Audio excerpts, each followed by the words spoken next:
States of America and to the republic for which it stands, one nation, under God, indivisible, with liberty and justice for all. Good evening, everyone. I'd like to begin the meeting tonight with a moment of silence in recognition of the tragedy in Las Vegas and ask you to keep the victims and their families in your thoughts.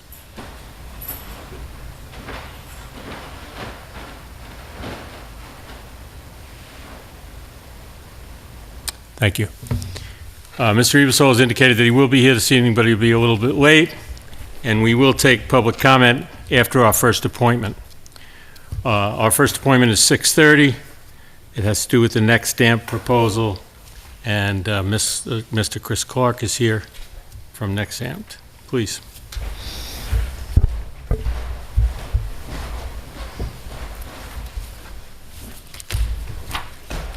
Good evening, everyone. Hi.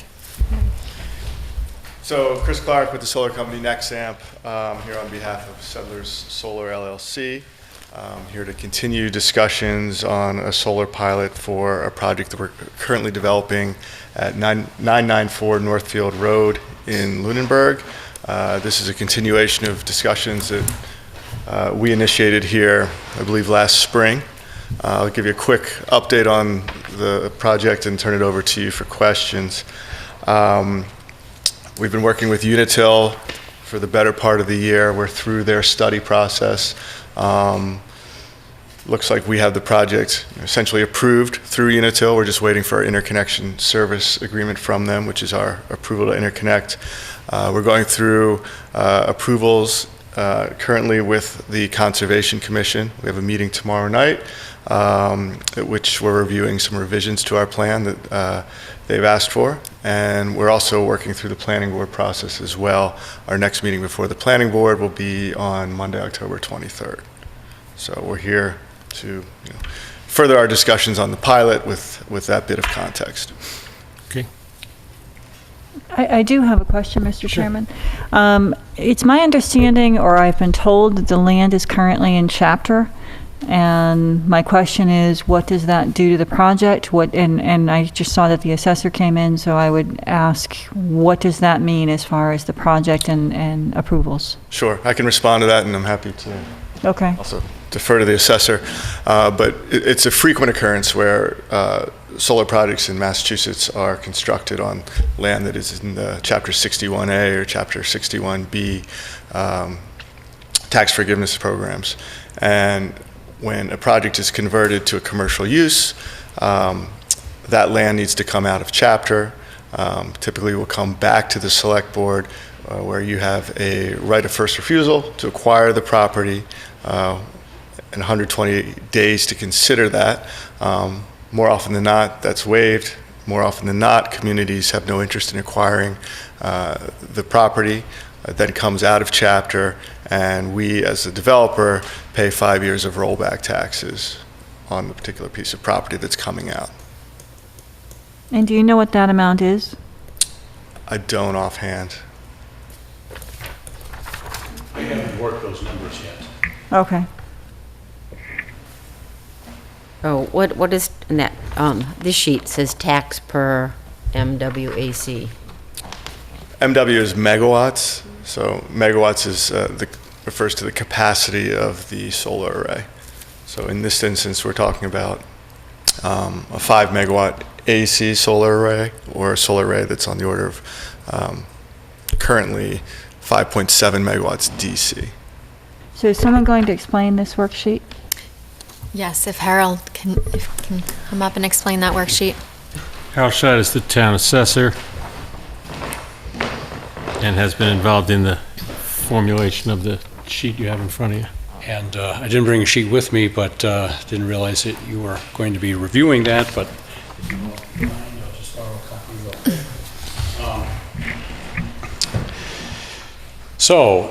This project is one of many new projects that are being proposed around the Commonwealth under the the new Smart Solar program. You may have heard the expression SREC, Solar Renewable Energy Credits. That was a mechanism for financing some of the earlier projects around the Commonwealth. The state has now done away with that program, and in lieu of that is coming in, they haven't yet established a per kilowatt rate guarantee to the solar developers, but the cost of these projects have come down significantly now to where the general consensus is that they can just about pay their own way based on a guaranteed energy rate. So this is a very simple income calculation that I use to get at. Actually, there are a few variables here that are at play that would, in my most recent rendition, would yield a tax per megawatt alternating current of about $7,000 per megawatt, and I've included in a schedule in the pilot agreement a 2.5% escalator, which has been our practice in the other projects. But this is basically a valuation method that gets to a valuation for the project and then translates this into an estimated pilot payment and tax per megawatt. Actually, the first year revenue to the town would be about $40,000 on this project. With or without the pilot? I mean, that's the pilot amount, or that's the amount if there were no pilot? That would be the amount that I've made a part of the pilot agreement, and appears as addendum C. But if we didn't have a pilot agreement, would that be the tax of the real property? Yes. There are two methods that could be used to value this project. An alternative method is a depreciated cost basis, where you take the installed cost of the project and depreciate that over the life of the project. There are a lot of concerns I have about a cost methodology in that we don't know how much further the cost of these projects will decline over the coming years. If the cost to build a new project declines, we would have to recognize greater depreciation and depreciating this project. The pilot agreement removes all the vagaries around the future revenue coming off of this project. It's really, I think, a win-win for both the developer and the town. For us, it means that we can count on a revenue stream for the next 20, 25 years without every year visiting the subject of the fair valuation and having appeals to contend with. Kind of a quick sidebar, I work for a community that where the town has not entered into pilot agreements. All of those projects are now under appeal at the Appellate Tax Board, and the market dynamics are quite different today than they were 3 years ago when these projects were built, and that town will likely take a significant abatement hit. I think tell me if I'm simplifying this too much, but my understanding of a pilot is it kind of serves both the town and the developer in smoothing out some unknowns and creating a number that both of us can plan on. Right. I think what we're asking, and I know it's difficult, is if the number you arrive at that's smoothed out and is one we can budget, what's it compared to possibly, So I think you'd find under a cost model that over the life of the project, it would yield roughly the same amount of tax revenue, plus or minus. Under a cost formulation, though, as I indicated, you would see declining revenues over the You life get of more the project. upfront, but You get more upfront, less on the tail end. This would, this approach, along with a pilot, would even out that stream and actually build with an escalator. I thought I heard you say it's about $7,000 per megawatt, but the sheet I'm looking at, I'm reading 5,900. So there's a cap rate calculus here. The capitalization rate, the very towards the bottom, you'll see a rate of 0.12998. Yeah. That's the big variable in this calculation. In my most recent calculation, I've actually dropped that capitalization rate a bit to yield a $7,000 per megawatt. Okay, so the number that we're looking here would be slightly higher. Yes.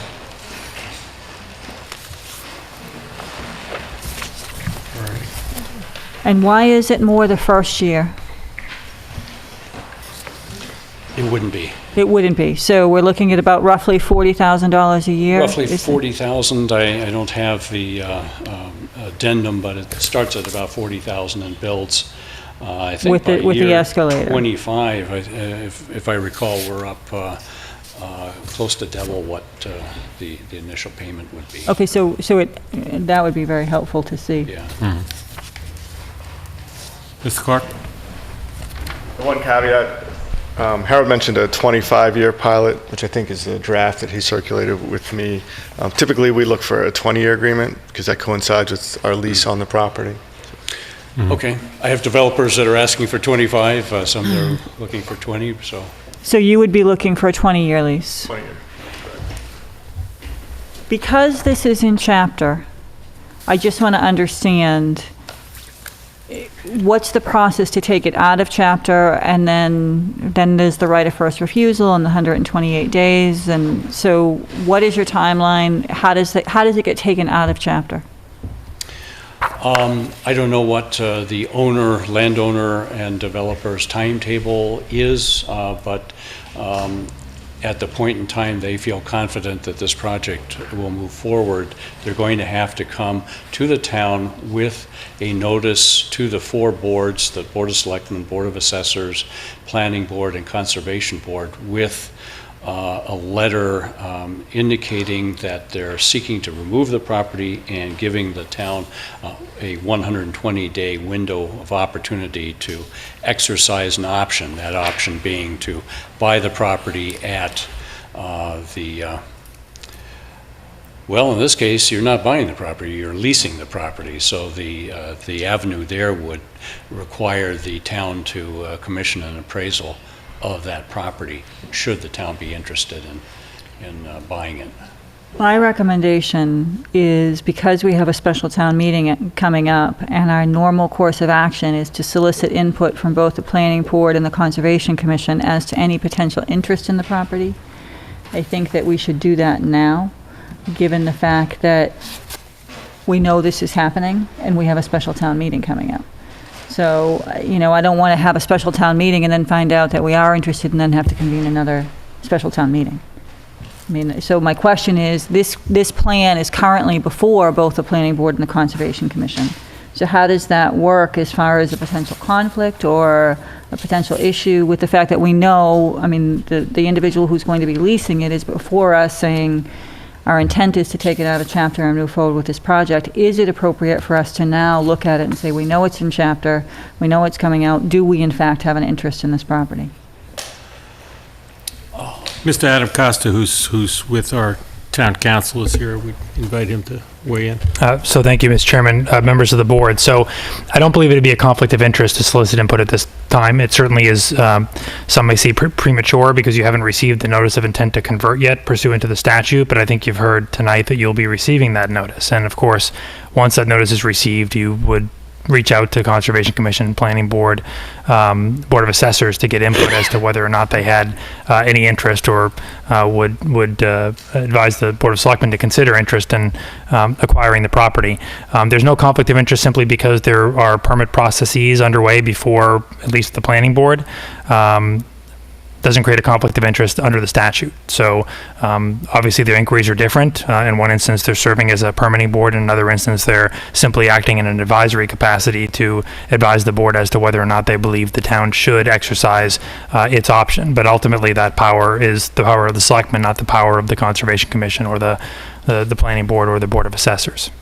So given the fact that these boards are looking at the property and are very familiar with the project and the property because of the plan reviews, I know the Conservation Commission, I believe, has had site walks. So I would suggest that we ask them now, if and when this is taken out of chapter, is there an interest from a conservation and planning perspective?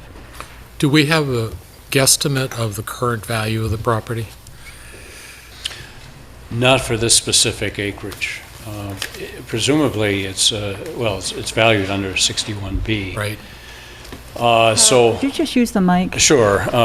Valued under 61B, and I'm very likely this acreage would be assessed presently at about $6,000 per acre. You're removing about 30 acres. Would that be about right? About. Call it 30 to make the math easy. That would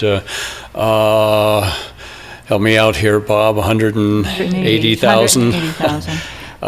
Times our current tax rate would be something like $4,000 tax. But that's under chapter. If we take it out of chapter, what would the tax be? Well, that would be the full freight. So the 61B assessment and tax would be 25% of that. Okay, so 4,000 45,000. That would be the whole. And the 5-year rollback would be the delta between those two Would be numbers? the delta between those two. So that's the taxes. The question is whether the town will want to spend $180,000 to buy 30 acres of the 90-acre parcel.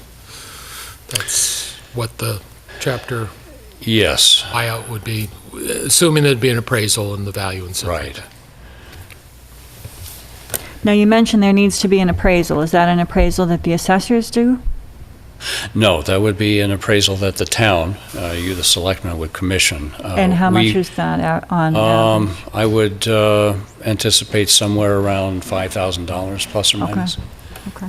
And you're assuming the landowner doesn't agree with it, they get to challenge that, or is it? Yes. Okay. Yeah. And then in this situation, there's usually a mediation process. The owner might come in with his appraisal, an appraiser, and a price would be negotiated. The law suggests in the case of an outright sale of acreage that a bona fide purchase and sale agreement would establish the price that the town would have to meet. Understood. So what's our action tonight? What was our expectation? Was it just to review the boilerplate of the agreement and understand the numbers? Is that correct? Yes. We weren't going to make a decision tonight, were we? Correct. Okay. And we don't have the accurate numbers, correct? That's what I just found out. Well, No. the most draft recent one. that I sent up to Heather is based on a But I'm not 7,000 seeing any numbers unless I'm missing it. addendum C. There's No, nothing in There's it. nothing in it. Didn't have any Oh. figures in it. It doesn't have any figures in it. Okay. So it's not inaccurate, it's listed, it's not available. Yeah, the first year payment would be $41,300. And 20 years later, that payment would rise to $66,024. And that's with the pilot. That's using the pilot. That's the income-based assessment and tax figure with a 2.5% escalator under a pilot agreement. Under a pilot, thank you. So using this, kind of using that worksheet. Except he's got different numbers in this Yeah, right, but worksheet, I mean- yeah. That formula, but with different escalators, right? Mr. Chairman? Yes, sir. If I may, and maybe this is already obvious to the board, but I just want to clarify, I've had occasion to review the document you've got before you as to form, and I've already had a series of comments on it, and edits have been incorporated. The pilot agreement pertains simply to the personal property as opposed to the real property. So there's still taxation of the underlying real property, which of course will be taken out of chapter designation. So it would be taxed at a different rate than it would be if it were to remain chapter land. Just for clarification, there have been some communities that have confused themselves in negotiating these agreements, in some agreements that have been crafted such that they reference both the personal and the real property, which is not lawful under current law unless there's an energy generating company that actually owns the underlying land. With these lease agreements, there can't be a pilot agreement that incorporates the real property. So it's simply the personal property that's being taxed per the pilot agreement. Okay. And that is not subject to the chapter procedures. Is that true? That, you know, it's dependent on them, but it's a separate item. Is that Right. correct? So the personal property itself is not subject to chapter, but obviously you can't use the real property to construct the personal property or to place the personal property upon it without removing it from chapter land. So the process that's been described is the correct process. But I just want to be clear that the land itself, there will still be a tax bill that goes to the owner specific to this particular portion, 35 acres, that is taxation of the real property as you know, whatever the valuation may be, not as chapter land, in addition to the pilot payment that's being made pursuant to the agreement that you have before you. Okay. And remind me, do we have any other pilot agreements in place at this point? Yes, the Chase Road project is under a pilot agreement. There was a pilot agreement that was going to be consummated on the Pleasant Street project. I'm actually dealing with the owner of that project to see if even at this late stage we couldn't get that property under a pilot agreement. This is an SREC 1 property, so the tax yield is significantly higher. My concern is that if we march down the path 10, 5, 6, 7 years from now, we might have an appeal, and so you'll be hearing about that pilot as well. And this pilot is generally the same terms as the one on Chase Road? Yes. General, okay. Well, payment terms quite different, much that, higher, but the other terms, the yeah. language is similar. We have had some tweaks on the language per our new town council. We sat down, reviewed those, and I think we're all in agreement. Yeah. I am leaning to supporting the proposal subject to the final numbers, which we've got verbally. Yeah, I'd like to hear from Conservation and Planning as to any potential interest in the property. If they don't have any interest, and, you know, certainly the project's going to move ahead, I'm definitely considering the pilot rather than going with just the personal property, because we don't know what could potentially happen, neither does the developer. So, you know, I think that makes sense, but I'd definitely like to hear from Planning and Conservation as to their potential interest in the property. Could I just make one comment? I'm not disagreeing with you, but my sense is that if, for the owner of the property, if this project were not to be built, they would probably rescind their, perhaps even break their lease. Do they have a lease, or? The lease has outs whereby if the town were to act on its right of first refusal to acquire the property, he would have the ability to break that. Can they do that? Between the two parties. So Sure. so to remove it from chapter, if we get a notice that someone is removing it from chapter, and take this piece of property out of it, we get a notice that someone is taking their land out of chapter, we execute our right of first refusal, they can then take it off the market? Prior to closing, that's correct. Okay. So always at standard. That's correct. Not unique to these sorts of projects. Okay. It's not over until the deed is signed and transferred, so. Is there any negative ramification for us to put this off to a future meeting? I mean, are we trying to meet a particular deadline? Or can we get input from the conservation? And I don't see the harm in putting it on the October 17th meeting. And I would like the document with all the numbers filled in. One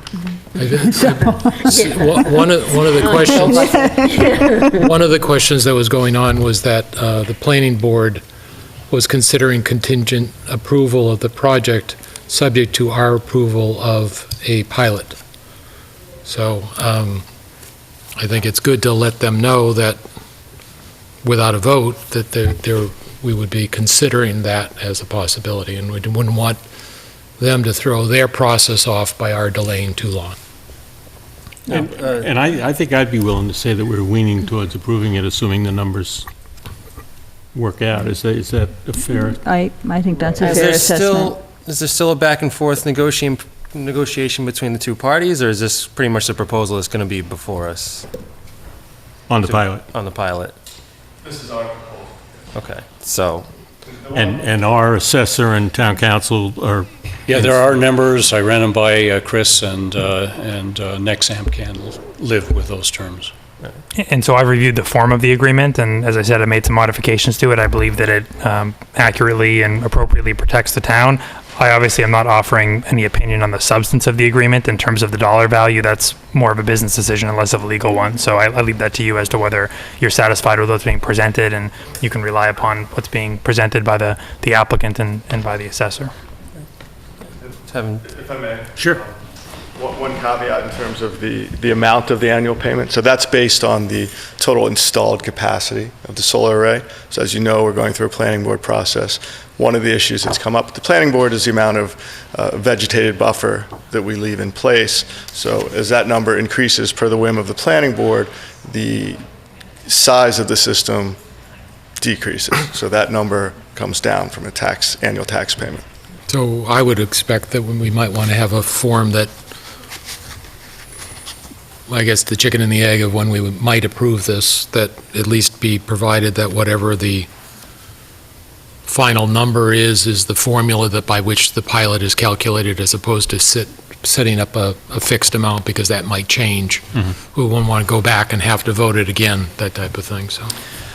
Or one way to handle this, and I'll defer to town council, is to tweak the language to base the agreement on the final installed nameplate rating of the project.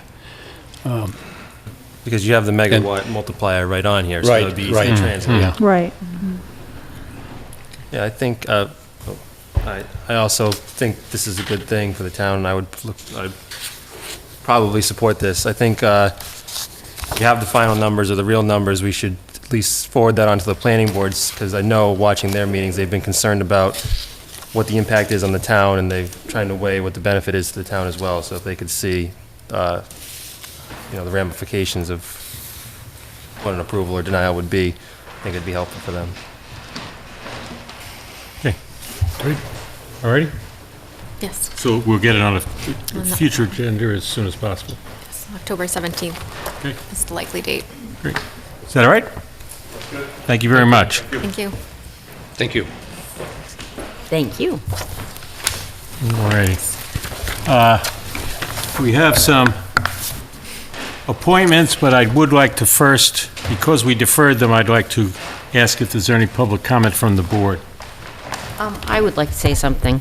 I participated in the cleanup at Wallace Park on Thursday, September 21st. I'd like to thank the DPW for having all hands on deck. There was earth-moving equipment and trucks to haul the brush away and bring sand in. The area was transformed. I didn't go back and see it on Friday, but on Thursday, a tremendous amount of work happened. Chris Letarte, the originator of this grassroots effort, was ever present. There were volunteers from the neighborhood, the community at large, even a girl who lives in Leominster but works at Hannaford's in Lunenburg was there. Now, it was a great community project, and the new goal is to raise more money to get a first-class playground there. But as I worked to clear brush that had obviously taken over the area over years and years and years, I was grateful that we're in the process of inventorying town-owned land, because the next step has to be to create a plan to take better care of the open and recreational space the town already owns. I mean, this piece of property was misused and not used for years and years and years, and there's no need for that. So before we start thinking about acquiring more land for town use, we have to look at what space we already own and how we're going to pay to take care of that. To take care of what we already have and make that accessible to residents as an important first step. Thank you. Anyone else? Is there any public comment from the public? Please. Please, step up to the mic and give us your name and address. I support your comment. I do have a request, though. I am scheduled Could you give us your name and address, please? Mary Beth Ulf, 36 Autumn Road, Lunenburg, Mass. Thank you. I work at the middle school. I'm an 8th grade paraprofessional. I'm slotted for a 9 p.m. request, which is very quick, but unfortunately I have a family situation and I need to contact my daughter in Australia, and I have very limited time because of the time difference. So I was wondering if you would allow me to just present my request quickly and let me go take care of what I need to. That's fine. Sure, go ahead. Okay. So I'm here on behalf of the A.J. Robbins Memorial Fieldhouse. I've been on the fundraising committee. On the corporate side, I've been raising money from corporations to assist in the building of the building. And I am requesting that we have a canning, I think you guys might call it a toll booth event on October 21st. I have submitted all the necessary paperwork and all of the Waivers. the waivers, yes, thank you. I've submitted the waivers a few weeks ago. So this would be October 21st from 9 to 12. I do have 8 people. They are all over the age of 18. I will be one of them. I will be supervising, and I will be in touch with the police department and the DPW. I've actually already made them aware of it. And the money that we raise will go to the upkeep of the facility. So I'm requesting that you grant me permission to oversee that.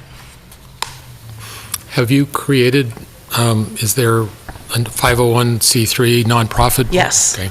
We have an organization that is handling all of the money. So any funds that are raised will be turned over to Bill Iannacci, who is in charge of the project, and in turn will be sent to the foundation. I would make a motion that we approve the toll booth fundraiser for October 21st from 9 to 12 in the center of town, subject to police and DPW review of the plans. Second. Any further discussion? All those in favor? Aye. All right, Good luck. thank Good you. luck. Thank you. Good luck. Okay. Any other public comment from the public?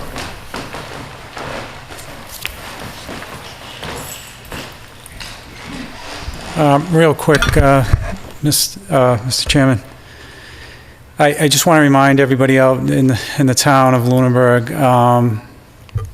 to get their dogs licensed and spayed, neutered, and rabies shots and so on and so forth done when they're supposed to get that done. I also want to remind them that we have a restraint law, and that simply means that their dogs cannot run at large. So they can't run out of the yards, they can't run down the roads, and so on and so forth. And I'd like to encourage the public, if they don't have electric fences or some means by which they can keep their dogs within their property lines, then they should take some steps to do so. Obviously, the police department, the animal control officer do not want to take any money out of the pockets of our residents. So I'm just reminding them that their dogs cannot run or roam freely. We will pick them up. We will have to take them to the kennel. They would be subject to a fine plus kennel fees if that happens. And again, we do not want to do that. We want to avoid it. So please, take some action to keep your dogs on your property. Thank you. Thank you, Chief. Thank you. Chief.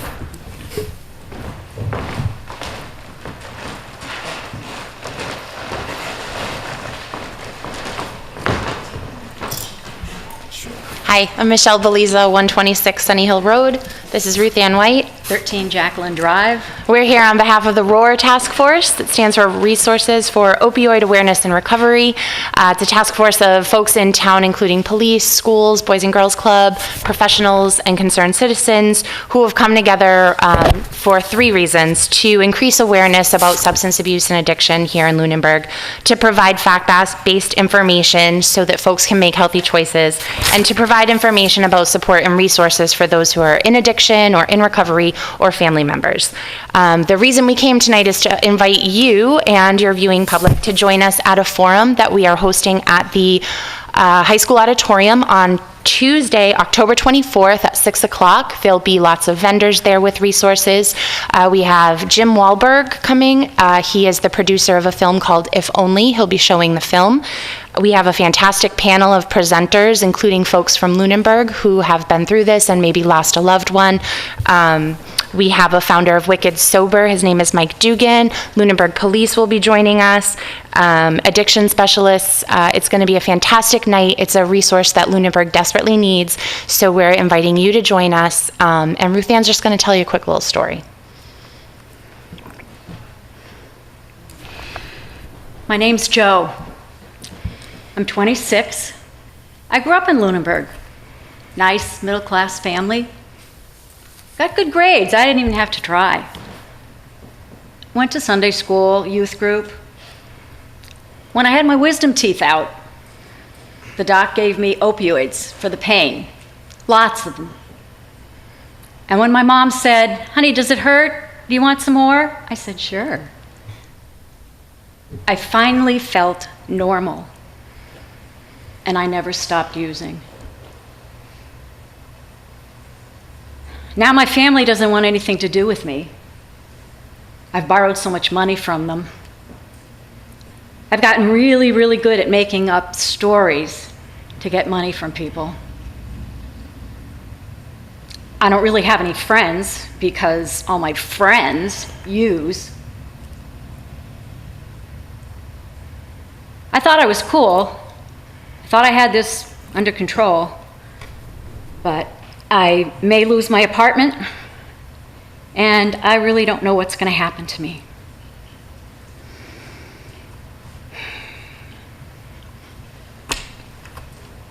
If you don't know someone who's affected by a drug problem, then you are unusual.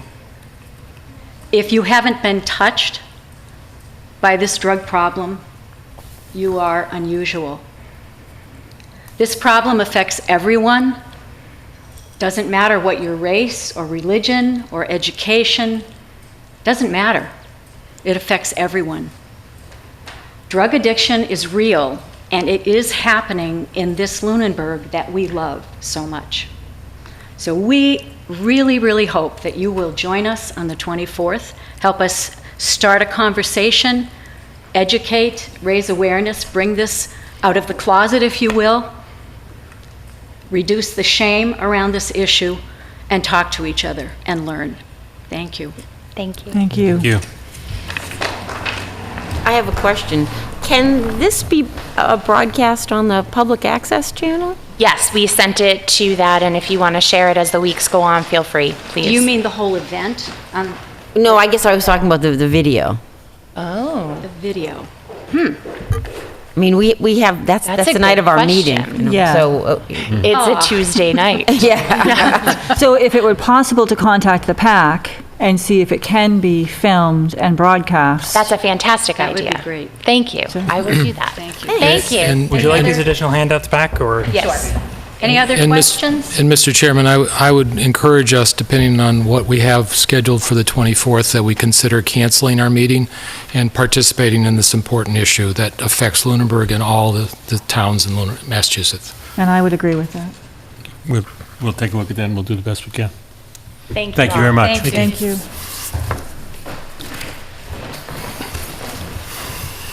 Hi, it's Katie Adams from Williams Drive, and I just wanted to follow up on my public comment from September 19th. I did send some emails about this, but I clearly was really confused about the 28,560 square feet. And so I just wanted, some of this information was already in my mind, but I didn't have it with me. And so I just wanted to present the information. So I'd already, through the help of someone else, had done research on what type of square footage towns are using for their offices. One example would be Westford, Mass. Their 2010 population was 21,951. They just redid a town hall with 11,728 square feet, houses approximately 37 employees. It includes such things as an archival center, town manager's office, town clerk, permitting department, the Board of Health, and a 50-seat meeting room. And just to go on from basically reading from an email I sent out, TAPE option 2 provided us with approximately 13,000 square feet in the Ritter building. It also retained town hall, which could be used as something like a meeting house. The TAPE refers to town hall as having 5,700 square feet on one page and 6,500 on another, so I'm not sure which is correct, but either way, this would give us approximately 20,000 square feet. If a town with almost double our population is using 11,728 square feet, seeking 28,560 square feet for our smaller community will be costly from both the point of view of renovations and upkeep. Seeking surplus space also eliminates the possibility of retaining a municipal presence in our town center, which is vitally important to myself and many other residents. Another example would be Fitchburg, Mass. They're a fitting example because they are undergoing a town office process right now. In 2016, their population was 40,414. In May 2016, Fitchburg's chief procurement officer said they would be seeking 20,000 square feet for office and 2,000 for storage, totaling at 22,000 square feet. In this example, a city nearly 4 times our population is seeking less space than the Tuesday night report on conceptual program summary of town offices says that Lunenburg needs.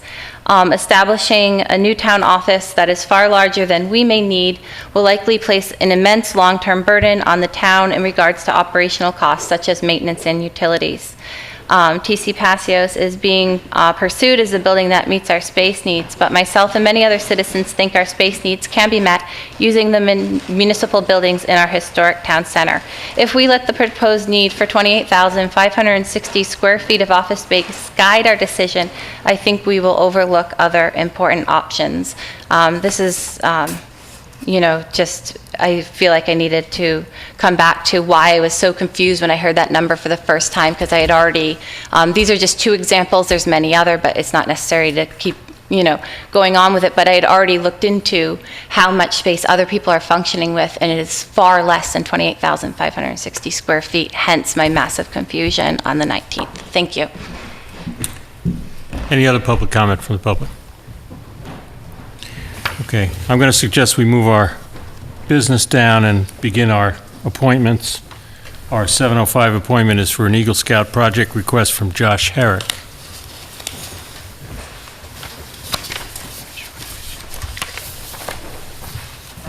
I have some papers I would like to pass out first off.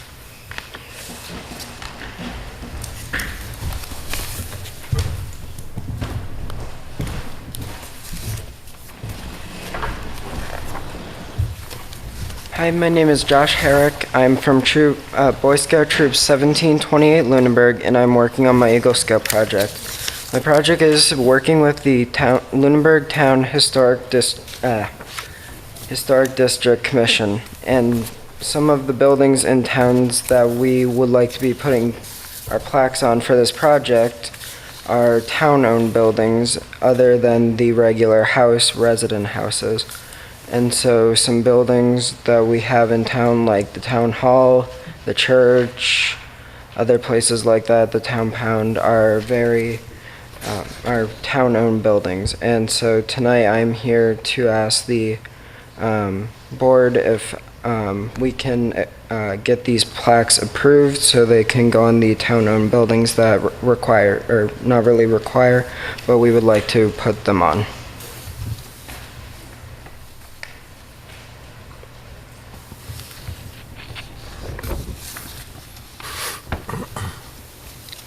So the properties that are Lunenburg town-owned are the 1033 Massachusetts Ave, which I believe is the Tessios and the Brooks House, I think. The all on Brooks one House, property. right, the Brooks House, 960 Massachusetts Avenue, the Ritter Building, 2 Highland Street, the Town Pound, 10 Main Street, the Town Hall, the Eagle House on Memorial Drive, the bandstand, I think, the lower common is the newer one, as opposed to the other one, which is on your list down below, and then the lower common watering trough.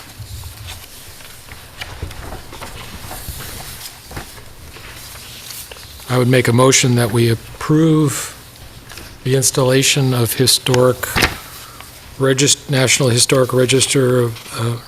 Register of Historic Places plaques on these properties. Second. Is there any discussion?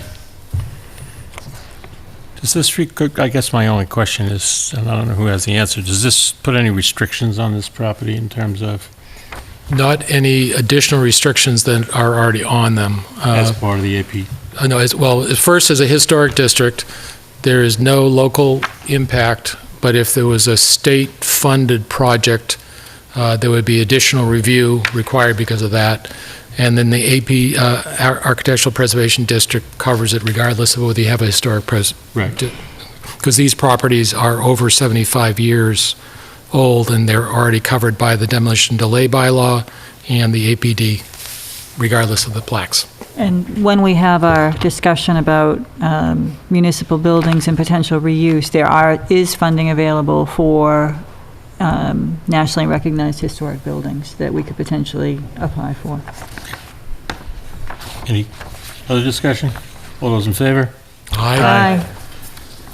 Thank you. Thank you for your work. Thank you. For your time. Alrighty. Our 7:15 appointment is the first of a few hearings on license violations for Elena Gourmet Grocery, doing business as Elena's Gourmet Grocery. And in your package, you'll notice we have incident reports as well as hearing procedure. I hope you all have that. And I guess I would say that this is an official hearing.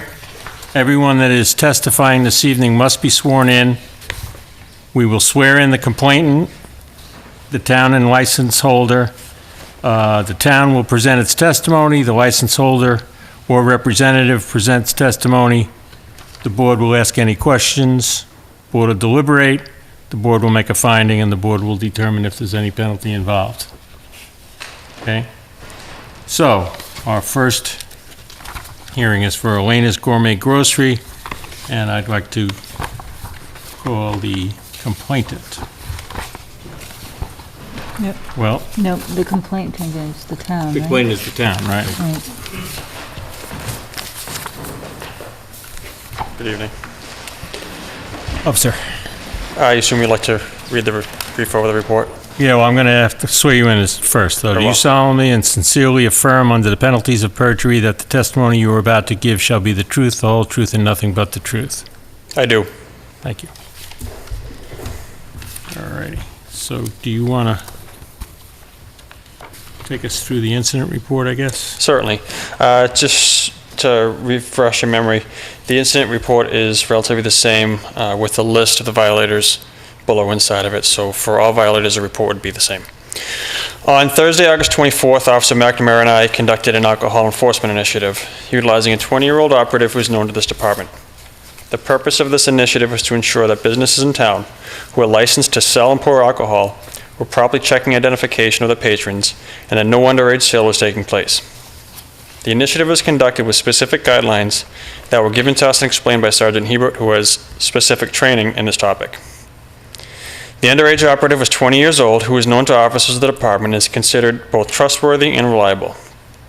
In accordance with the guidelines, he was dressed appropriately for his age without attempting to present himself as older or younger than he was. He was wearing cargo, tan shorts, sneakers, and a plain white t-shirt. He was instructed to enter the stores and bars attempting to purchase alcohol without identification. He was instructed not to have any other belongings on him for the duration of the program and not to be deceptive with his requests. The operative was subjected to a PBT, which is a preliminary breath test, at the beginning to ensure that he had no alcohol in the system. The results of that test was 0.000%. He was provided with $80 in cash to use if he was able to successfully purchase alcohol. If he was successful at a store, he was to bring the alcohol directly to us, and if he was successful in a bar, he was directed not to touch the alcohol in any way. The initiative was conducted at all stores and bars in town that serve or sell alcohol. The list below represents 6 violations that occurred. All remaining businesses abided by the law and regulations, denied the sale of alcohol to the operative. Mr. Chairman, would you like Why don't we do in the order listed? that the appointments are, so I'll help us.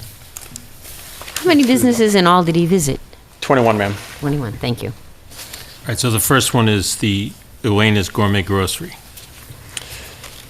Elena's Gourmet Grocery at 1 Main Street. At 5:44 p.m., the operative entered the store, removed a bottle of wine, and brought it to the counter.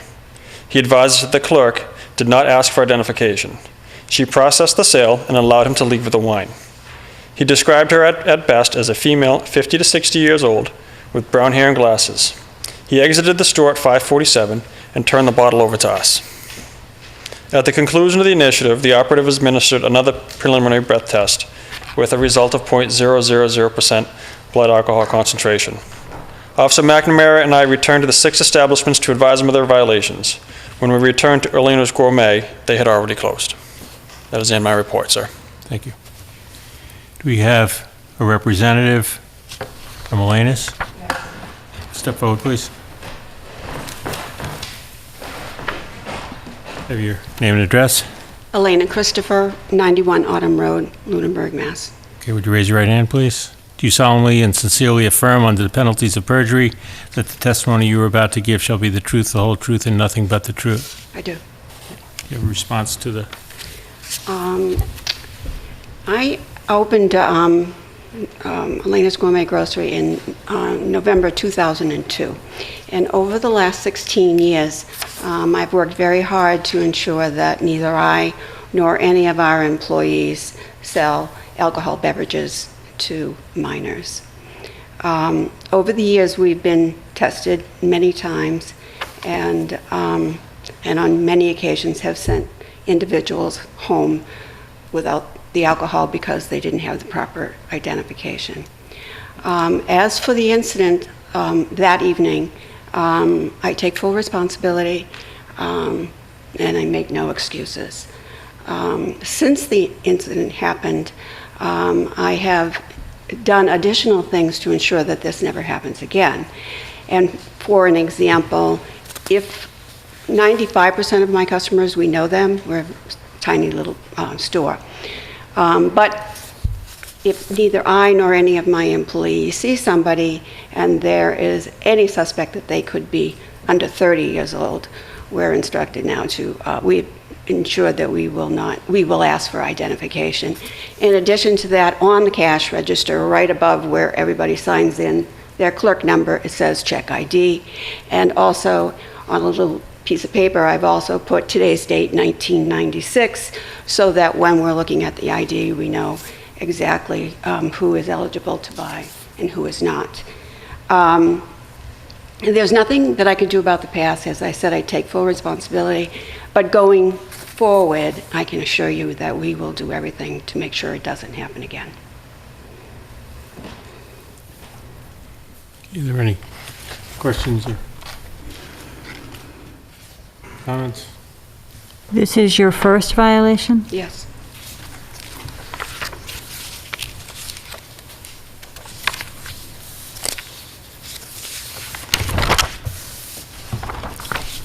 It's my understanding that because this is the first offense, under the liquor license sentencing guidelines, the board has an option for a warning or a... Before we go to that, we have to do whether there's a finding or not first. Oh, okay, okay. So we can deliberate if, in fact, Okay. we find a violation. Okay, I would make a motion that this board determine that a violation has occurred. Second. Any discussion on that? All in favor? Aye. Okay, now back to what I was saying, is under the liquor license sentencing guidelines, it's my understanding that with a first offense, this board has the option of a warning to a 7-day suspension. Is that correct? I believe that is correct. It is correct with the caveat that these are guidelines, and so if you read further along in the guidelines, there's an indication that notwithstanding the numeric guidelines in terms of the length of suspension, it is always within the board's discretion to either provide for a more lenient or more stringent penalty. Okay. Given that this is Elena's Gourmet Grocery's first offense, they've been in business for a very long period of time in the community, I would recommend a warning with the understanding that in the event that this does happen again, there will be a 7-day, at a minimum, a 7-day suspension or more. We actually can't make a future Okay. penalty. Okay. Well, let me just relay that we will not be as lenient in the future. But I believe a warning is appropriate. I agree. That's your motion? That is my motion. I would second the motion. Any discussion? All those in favor? Aye. Thank you. Thank you. All right, so a notice of the decision will be issued via certified mail. Thank you. All righty, now, the next one is for 7:30. I do know, and it is for Hadwin Market. I noticed the people from Hadwin Market are here, so I'm going to go ahead and start that one. So, would the complainant officer for the Hadwin Market violation please come forward? It's the same one for all. Okay. He did the testimony for all of these. But he's going to come up and talk about He's the going to talk about individual the business, actual right? incident, right. The swearing in And we carries can, in. I remind you, you've already been sworn in, and we're okay with you skipping the setup of what the operation was about and the conclusion. Very well, thank you, sir. This is for Hadwin Park Market, correct? Correct. Okay. At 1 Main Street at 5:41 PM on August 24th, the operative entered the store, removed a 12-pack of beer, and brought it to the counter.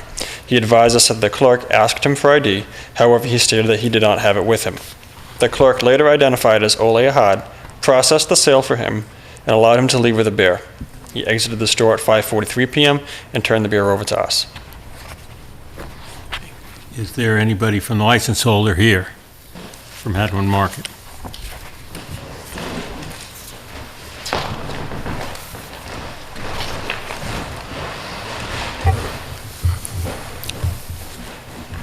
You both identify yourself, please? Jay Callett, 1790 Mass Ave.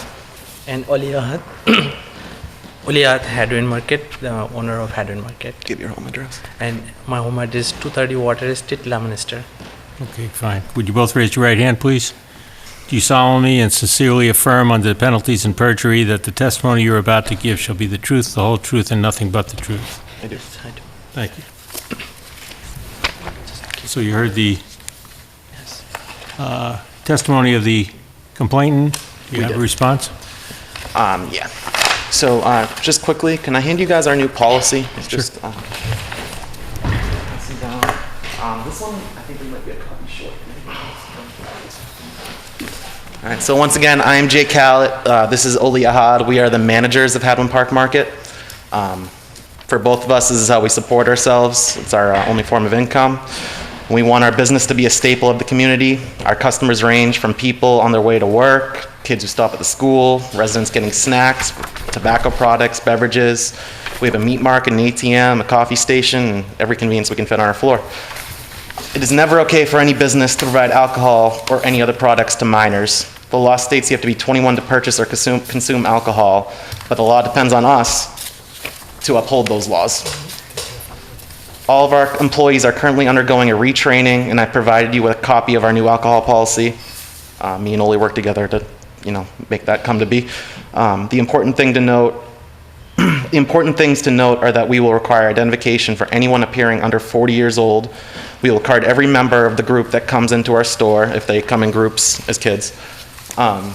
We've hired a mystery shopper to attempt to buy alcohol from employees when neither one of us are at the store, so it'll be someone that he doesn't know from me and someone that, vice versa, the other way around. We also have a full camera system in the store where we can review footage and ensure that our employees are requesting identification 100% of the time for any customer that appears under 40 years old. Once again, we are just unbelievably sorry for the incidents, and I believe we've taken steps to prevent this from happening in the future. And we are at your will. Or do you have any previous violations in the last 2 years? I think so. Yes, sir. We get on time. So do we have that in here someplace? Yeah, it's not in here, and I thought that there was, so. It's like, it's kind of year or a long time ago, I think. It was a long time ago. It wasn't within the last 2 years, but it was. I'm a little bit concerned about that because in looking at our histories on some of the establishments and in going through them, my recollection is that there had been a violation here as well as at least one of the other establishments that indicates there has not.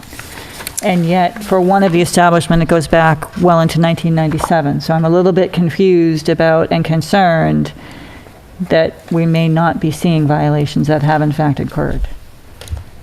Elaine went through all the files for each of the businesses. But as Mr. Haddad just indicated, he did have a prior violation, and I remember that, so. Was it through the ABCC?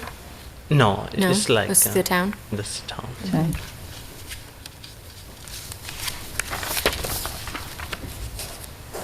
Do you happen to know how long ago that was? I think last year sometime, and we're promised it's not gonna happen again.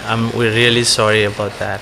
Like, it's not gonna happen again. We are really hard right now about that. And what was the violation for?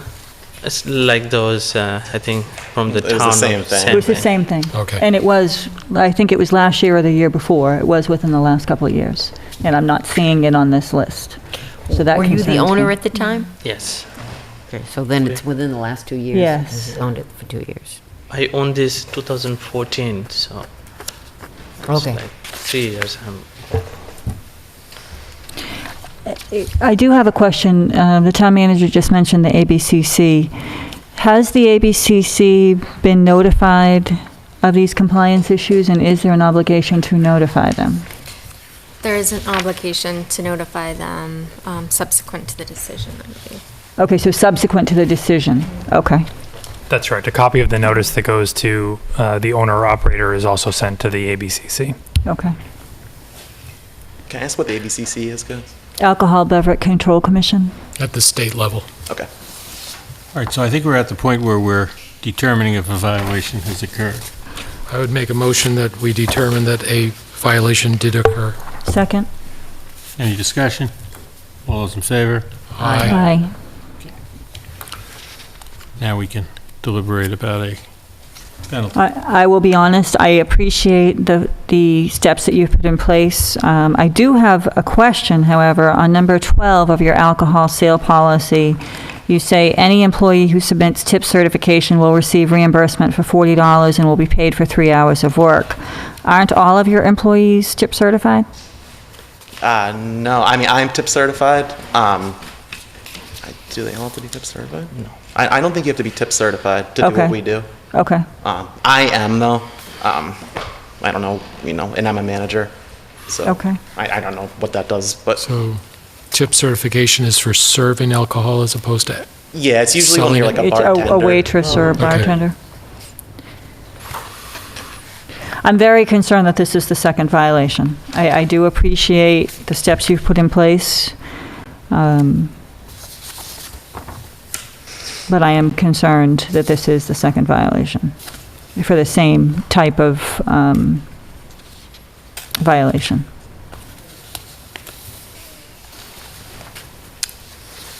To me, I think the lessons, clearly they've learned the lesson, they've been proactive, they've provided, new guidelines. I think, I'm not sure what penalizing them further is going to teach them.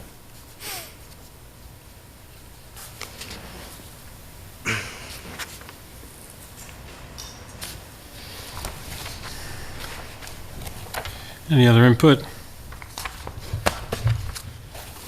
Are you asking from us, or? From anybody? have a recommendation for a sentence? I would make a motion that we issue a warning. Second. And my reason of that is I take Mrs. Bertram's comment that this is a second very seriously. And that's not to negate the seriousness of the offense. But I am impressed with what you've come up with a policy, and might suggest that you make sure that you test the system yourself. We definitely will gonna do it. And like it said on the paper, I mean, it is zero tolerance now. If an employee sells alcohol, they're gone, 100%. And we're hoping it doesn't get to that, obviously, but. Let me ask, I don't know that was clear. It was neither of you were the individual that sold the alcohol? Actually, it was Oli. It was? I was sick on that day. I am the one who take care of everything really carefully, but I make a mistake. That is my mistake. It's really unbelievable that he is the one who did it. I don't mean to just chuck about the situation, but he is very, very serious, and he's running the meat market by himself that day, and it's basically doing two jobs at once, and we have a lot of volume at that time of day. It's can get a little overwhelming sometimes. Okay. I have a motion and a second. All those in favor? Aye. Aye. Yeah. Again, we will send a certified letter, and I don't want to see you again. At least not here. Yeah. Hopefully we see you there. You all set, guys? All set. Okay, Yeah, sorry. thank you very much. Thank you, guys. Have a good night. Do we have a representative from Zetas doing business as Bad Larry's? Okay, so I think we can go ahead and take that one. All right. 1 second, gentlemen. I'm going to ask the complainant to come up and, again, remind you you're under oath and ask you to just give us the events at Zetas.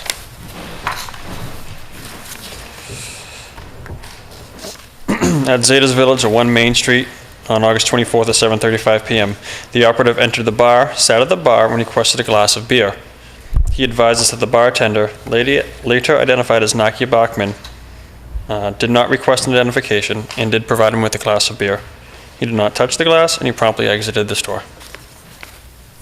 That is all, sir. Representatives of Zetas, have your name and address, please. Adam Wernick, 1 Main Street, Unit 4? No, my home address. Yeah, please. Home address. I live at 48 Holden Road in Shirley. Okay. And you, sir? Alan Wernick, 48 Holden Road, Shirley. Okay. Would you raise your right hand, please, gentlemen? Do you solemnly and sincerely affirm under the penalties of perjury that the testimony you are about to give shall be the truth, the whole truth, and nothing but the truth? Thank you. All right, do you have a response to the testimony? The only response I really have is that the person in question that came in and purchased the beer was an ex-employee of ours. So he came in, said hello to the kitchen, said hello to the staff. In a small town like this, you have a lot of regular customers, and she's a brand new bartender. So that night when he came in, what are you going to do when somebody comes in, says hi to everybody, and then walks to the bar and purchases a beer? You should card them, but in her defense, this kid looks 35 years old. He's balding, full beard. I mean, a lot of regulars in this town.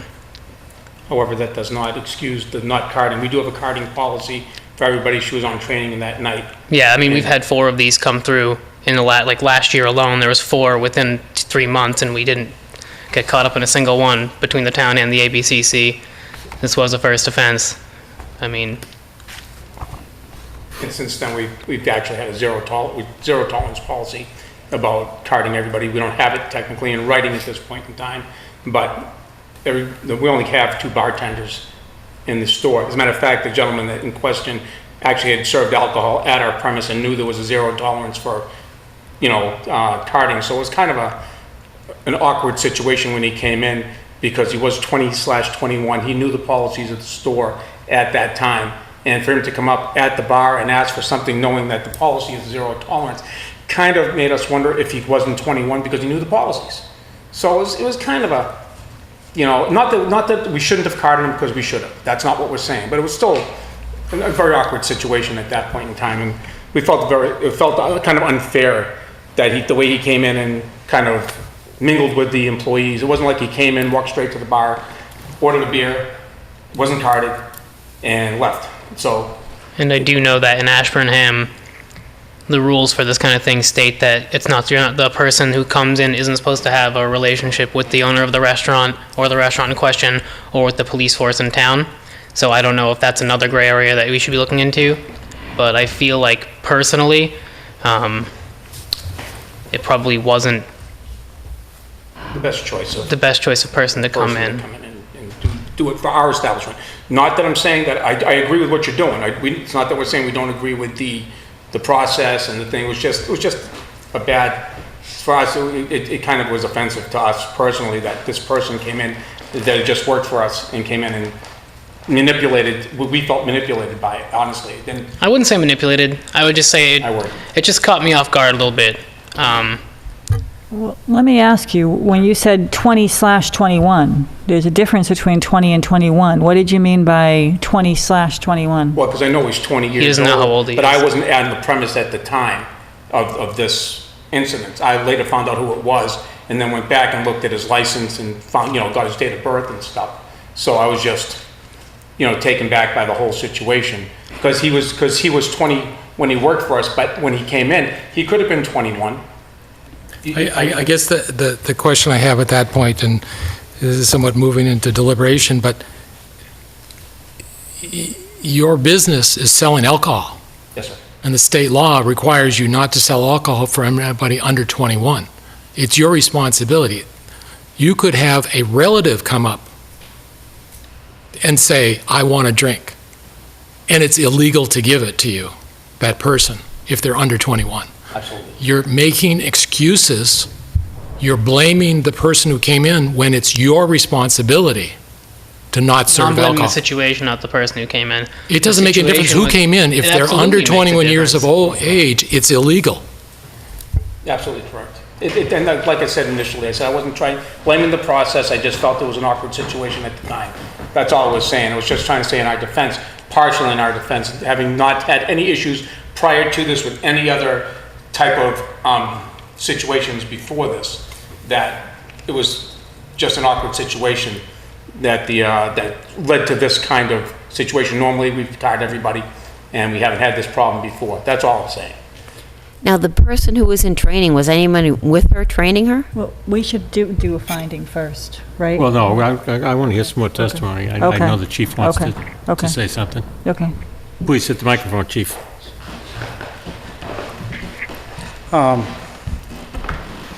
The officer, and let me remind you, he's going to give a statement under oath in a second here. The last thing we want is to transcend the integrity of the police department based on some of the statements he just made. The officer under oath will give you an explanation as to why they used that person. Okay. Officer Tassi. Sir, I just want to make sure everybody has the correct information and everybody's transparent. There are 21 businesses in town. To try to find someone who has no connection to any business or any person working in a business would be exceptionally hard. We weren't advised, the operative did not tell us that he worked for this business until we pulled into the parking lot out front. At that point, we were fairly well committed to going forth with our operation. So this isn't something that was planned out ahead of time, that we had knowledge of ahead of time. We were essentially at the doorstep when we were told about that. Just want to provide that information to you as well. Do you have any questions for me regarding that? Nope. Very well. Thank you. And I want to make this clear. We're just making an explanation, not trying to make excuses, just how we felt about the situation. We know that the person should have been carded. We're not saying that that's not the case. I was saying it was an awkward situation for us at that point in time. That's all. And I also want to say I don't feel like it was targeted in the way that I may have presented it. I don't feel like they purposely picked somebody who used to work there. I'm just saying he did used to work there. So I wasn't blaming the person, I was blaming the situation when he walked in. Like I said, small town. I mean, I've seen more than one of you inside of my restaurant before. We have a lot of regulars. So we've been open for about 2 years now. So a lot of people, I mean, as a brand new bartender, sometimes you just don't think, I guess is what I was trying to say. And to answer your question about training? I don't know, were you behind the bar at that particular time, or did you go? I had actually stepped out for a half a second. I actually walked to the convenience store next door because I had low blood sugar. So I bought some candy, and as I was coming back over, they pulled me aside. And I was like, And I guess I would follow up on the comment that it is a small town, and townies should be carded. Anybody who it looks under 30, under 40, whatever you want to do to make it safe, everybody should be carded. I've been carded at a time when I wasn't expected to be carded, because that wouldn't be expected, so. And especially when someone's in training, they should be overly zealous in carding people. I think she was just a little bit overwhelmed being like her second day in. She's like, she's never bartended before really. So it being her second day, I think she was just. But it's a lot of responsibility, Yeah. bartending. And so, you know, you're But going since to err on the side of caution. she's carded everyone. I've actually had some people be upset over the age of 50 that have been carded, but I mean, it is what it is now. So you got to keep keep her on her toes these days. Are we ready to deliberate? One other thing I would suggest, I am, but I would suggest that you do what the other, the convenience store did, Hadwin's, as far as putting the policy in writing. I think some people learn by hearing, some people learn by reading, posting things, making sure this happens so that you don't come before us again. I would make a motion that we make a finding that there was a violation. Second. Any further discussion? All those in agreement, say aye. Aye. Now, to the matter of penalty. And this is your first offense? I would make a motion, we issue a warning consistent with the others. Second. And the reason, again, being consistent based on first offense, but please take this seriously. This is a violation for serving underage or attempting, and there could be other violations with a new bartender. Somebody could be drunk, somebody could get killed. Alcohol is a serious situation.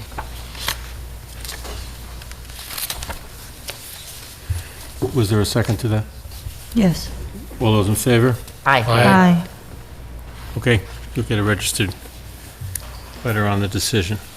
Might as well stand here, I'm up next. Okay, we now have a hearing on, Mr. Chairman? Yes. The chief would like to say something. Chief, would you like to say something? Sure. Yeah, before the owners leaders leave, I just want them to understand that this is a wake-up call for all the businesses that sell alcohol. Obviously, we tend to try to support businesses in town, such as his. That was a mistake, unavoidable on our part. I want him to know that. Had we known that kid worked there, that would have never happened. So. Understood? I understand. Okay, thanks. Thank you, Chief. All right, our next hearing is for Genghis Inc., doing business as Jack's Country Variety. Officer, again, I remind you on oath and ask you to be specific about the premises. Very well. Jack's Country Variety at 1353 Mass Ave. The operative entered on August 24th at 5:37 p.m. He entered the store, removed a 12-pack of Bud Light, and brought them to the counter. He advised us that the clerk asked him for ID, however, he stated he'd not have it with him. The clerk, later identified as Diane Capone, processed the sale and allowed him to leave with the beer. He exited the store at 5:39 p.m. and turned the beer over to us. That is the end. Thank you. Your response? Remind you that you have been sworn in. I wasn't there, talked to my wife, talked to the person that sold the beer. She was instantly, not something she normally would do, but again, bad moment, bad decision on her part. We went back and told her that we have absolutely zero tolerance at the convenience store for anything. And she was reprimanded for it. And, you know, at that point, we had to retrain and say, because there's signs up that says, if you look under 30, have an ID ready.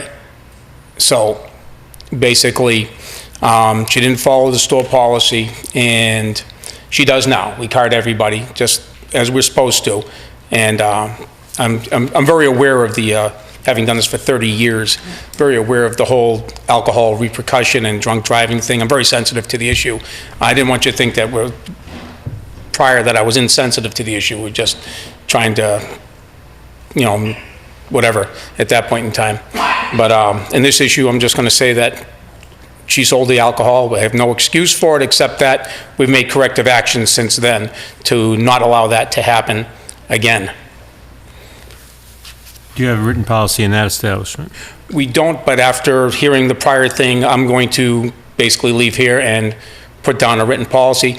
Like I said, there are signs though, and when they're trained, it says right up behind the register, if you've been in the store, it says if you're under 30, please have an ID ready.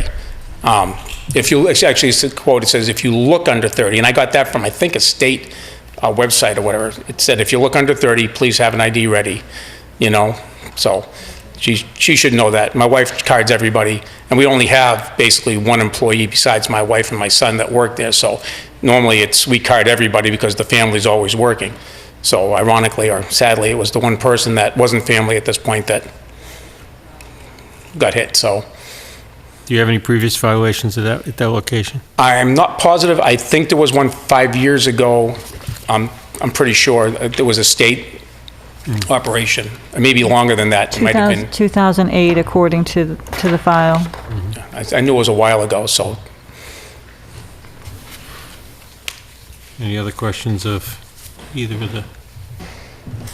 It just seems so odd to ask and then say, I don't have it with me, and say, okay. I mean, it just seems extremely odd to ask for ID and then when they don't have it, just sell it to them anyway. Seems like that would be a trigger. It should have been. It should have instantly, because we don't even sell cigarettes. I mean, never mind alcohol. My wife won't even sell you a lighter without an ID, because you're not allowed to, you have to be 18 years old to buy a lighter or pick up matches. I mean, that's the rule. So for this to have occurred was definitely not something that normally happens at all. I mean, my wife's she got the finger down on that, and it had been my wife, it wouldn't have definitely not have happened.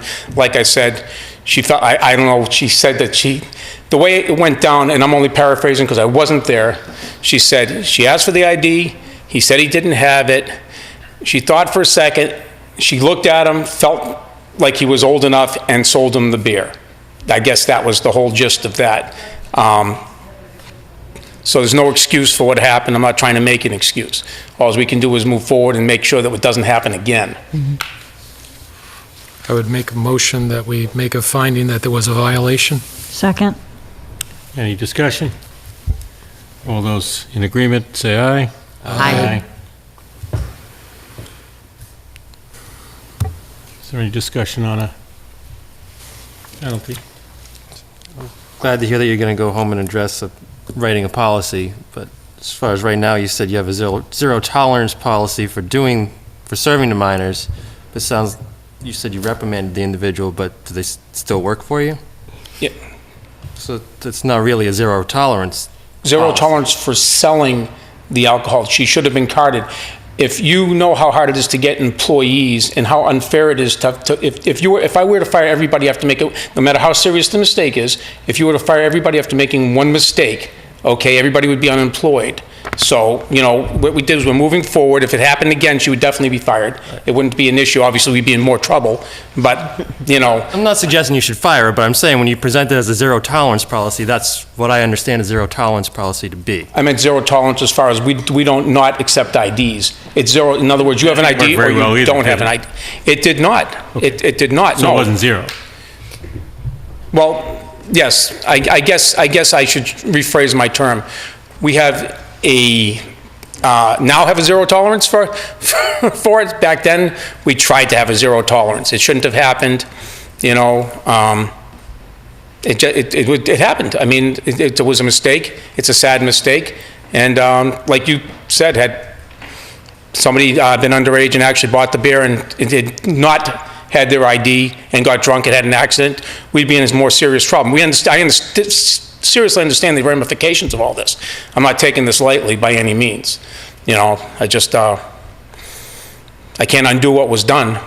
So we just have to create the policies and enforce the policies to make sure it doesn't happen again. I would make a motion that we issue a warning. Second. Any discussion? All those in favor? Aye. Aye. Okay, thank you. You'll get a notification in writing. Well, thank you very much. Alrighty, now, our next one is 8:15. So I think we're getting a little bit ahead of ourselves, and we may want to take some other business in case there's anybody who Yeah, wants to come in. All right? absolutely.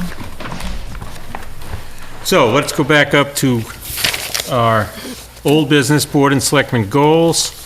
We have 2 workshops on our agenda for the future.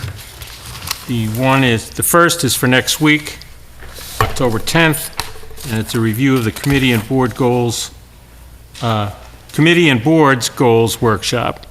And as I wasn't at the last meeting, and I know you discussed it, can I ask someone who was here to kind of walk us through what the plan is for next week?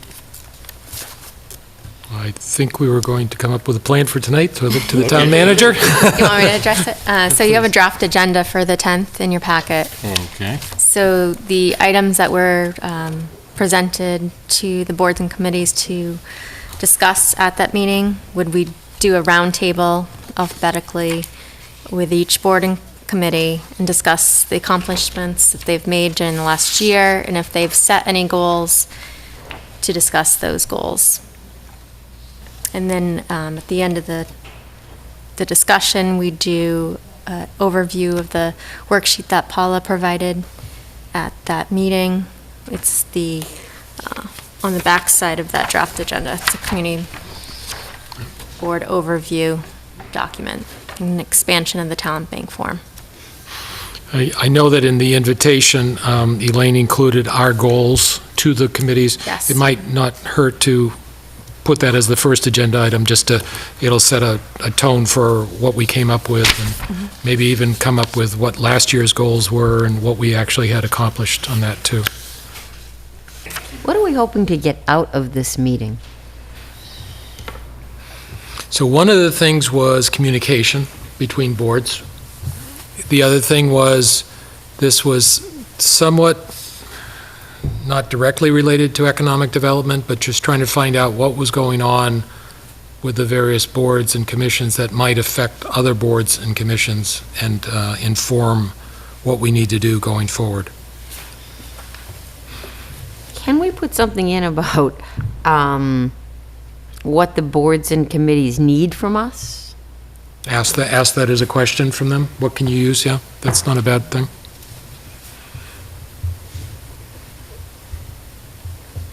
I mean, I just saw in the open meeting law, they've now decided, when you have to have minutes done, right? By either 30 days or within 3 meetings. Are they able to do that? Some boards seem to have a lot of trouble with minutes. Do they need help from us making that happen? I mean, how can we help?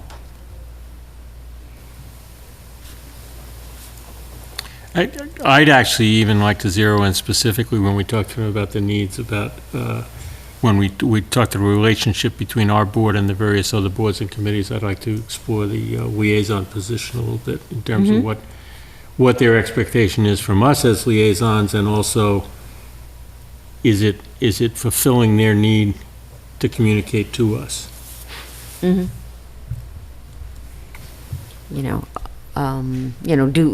they like more joint meetings, or board chairs once a quarter? I know that Conservation and Planning have been trying to get a land use meeting going for a very long time, and that hasn't happened yet.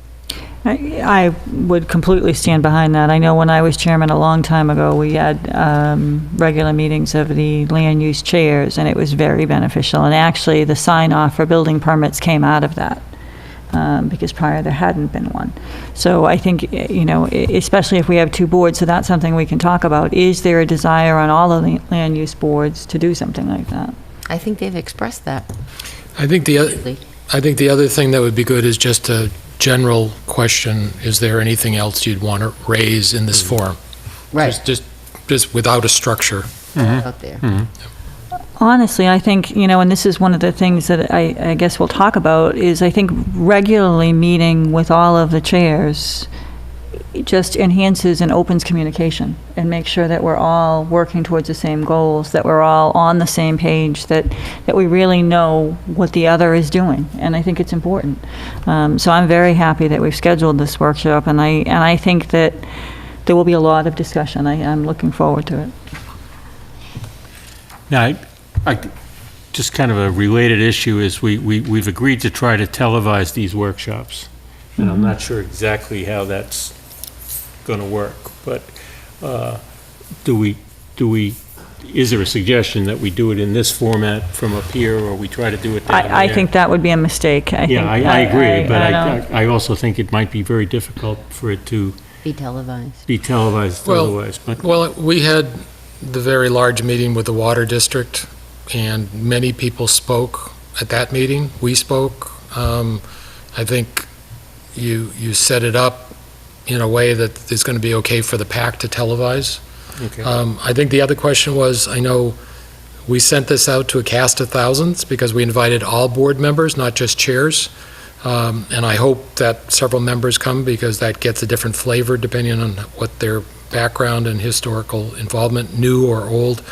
And if, depending on how many we have, we may need to go to another venue anyways, so. is there an RSVP process where we would know ahead of time if we're going to have a big number? Yes, Elaine sent out a notice. All right, to so RSVP. that's a good point. If we are anticipating a huge crowd, we may want to... And I think it's valuable to televise, if not for the communication to the public, and it may be the first time they may actually hear a board talk about what's going on with them if they're not a regularly televised board. I'm not suggesting we don't televise it, I'm Right. just trying to get the most out of it. Yeah. And also, I think it keeps a better record of, I think Mrs. Bertram did an excellent job of keeping the record, and you, at the last one, but it's great that we have a video record when we have these workshops. Anything else we need to do as pre-work on our part for the October 10th meeting? We need to try to limit it to not go forever, just and not have it be the only one, so that, I know I think they asked the boards to not speak too long, just to do a brief overview and then give more room for the discussion component. I don't want to restrict it, but at the same time, we don't want to have people just drifting off because we're just going till 10 o'clock at night. So. Right. I just point out that this is the draft agenda, but I point out that we are planning an executive session after it's over, so we may want to set a hard stop. Yep. That still gives us plenty of time to do what we intend to do at the workshop. And that may depend on how many people RSVP'd for. Right. Okay. Can I move on to the November 14th workshop? Okay. Now, that is a follow-up to our agenda item on economic development. And there was a request that we consider a Tuesday other than the second Tuesday so that the sewer committee can participate. I don't have a problem with that. Do we want to make it the third Tuesday of November instead of the second? Have we done anything in, stone for the 14th, or could we move it one week either way? Save the date may have been sent out, but we can send an amended notice. Does everybody feel that that's an important, we were trying to target the second Tuesday just so we could get used to doing the workshop in the same position. Right. But it was brought up that the sewer commission meets on that second Tuesday. And under the charter, they're supposed to be involved in economic development discussions. Correct.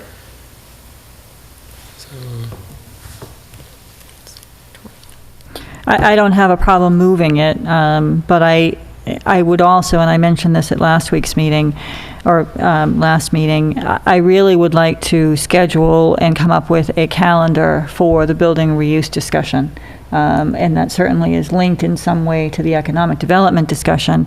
But I would really like to establish, are we going to have charrettes? What is it that we're going to do? What is our meeting schedule so that we can make it available to the public so that rather than finding out the week before, they know what what our plan is. And I certainly hope that we're going to talk about it more than once a month. I think that if we want to get the public involvement and we want to get input, and I hear a lot and see a lot on the Discussing Lunenburg Facebook page that this is something people are very interested in, I would really like us to determine when we're going to talk about it and make it public. I don't disagree. I think it is a subset, but very different from economic I development. agree, and I guess So my I point would is- suggest that we put on our October 17th agenda an item to actually spend some quality time on planning out our building reuse next steps and setting I would dates and everything. think that would be great. All right. Say that I'm not going to be available on the October 17th meeting, but I have faith in you guys if you want to do it without me. Was everybody going to be here the 24th? I think this is one of those ones that we'd like everybody here. Opioid. Oh, that's what? That's the opioid night. Yeah. Oh. You know, as much as I'd like to participate in that opioid, then I don't know that we want to give up a whole night of our agenda. I'm going to not be available on the 24th because I'm going to be going to that forum. And I think I probably will too.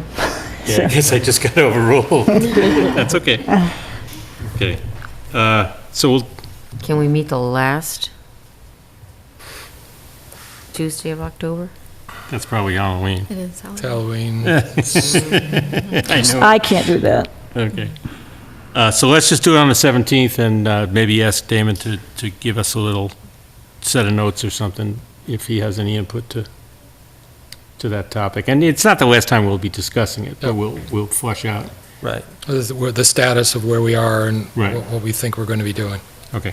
And I would be interested in your recommendations on charrettes and how many you think we should do. And I would be very interested to hear, because I think you did a fantastic job at the charrettes for the Village Center District.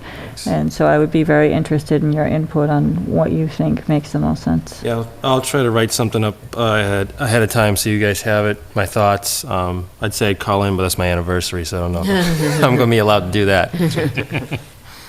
And get back what we did on the charrette for the center of town.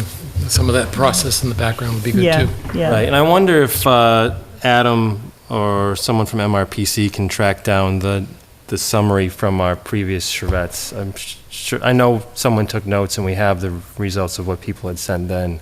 But That'd it be might be good. good just to look back at what the public input was.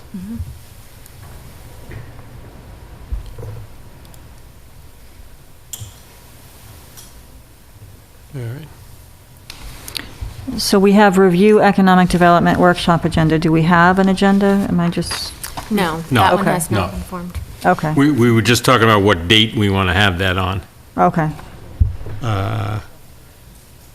But now that we're going to rapidly approach the 14th without a whole lot of working time before then. So maybe we can get a draft out.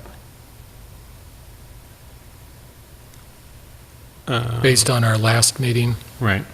Yeah, I know that, I believe the town manager and Adam have been doing a lot of work since our last meeting, so even just getting an update on what they've found and where we are, I think. You have some stuff in your I town do manager have some meeting? Yeah, stuff okay. to report tonight Okay. as well. Now, I have something down for November 7th, Selectmen's Policy Workshop. Was that just a placeholder way back when? Must. That's not, we're doing that? Okay, I'll delete that. Okay. So we okay on scheduling for now? We get through one week at a time, but Did we decide on if it's going to be the 21st? November 21st instead of the 14th? I think Why that was were the we gonna, why were we gonna move it? Because the sewer is supposed Sewer. to be part of Oh, it. the sewer, I'm sorry. It also gives us an extra week to prepare the agenda and fine tune it, so I think we ought to do that. Yep. Okay. Alrighty, I got 5 minutes before the hearing. Can we do the Mass Works program in 5 minutes, or should I hold that off? Yes. We can, okay, good.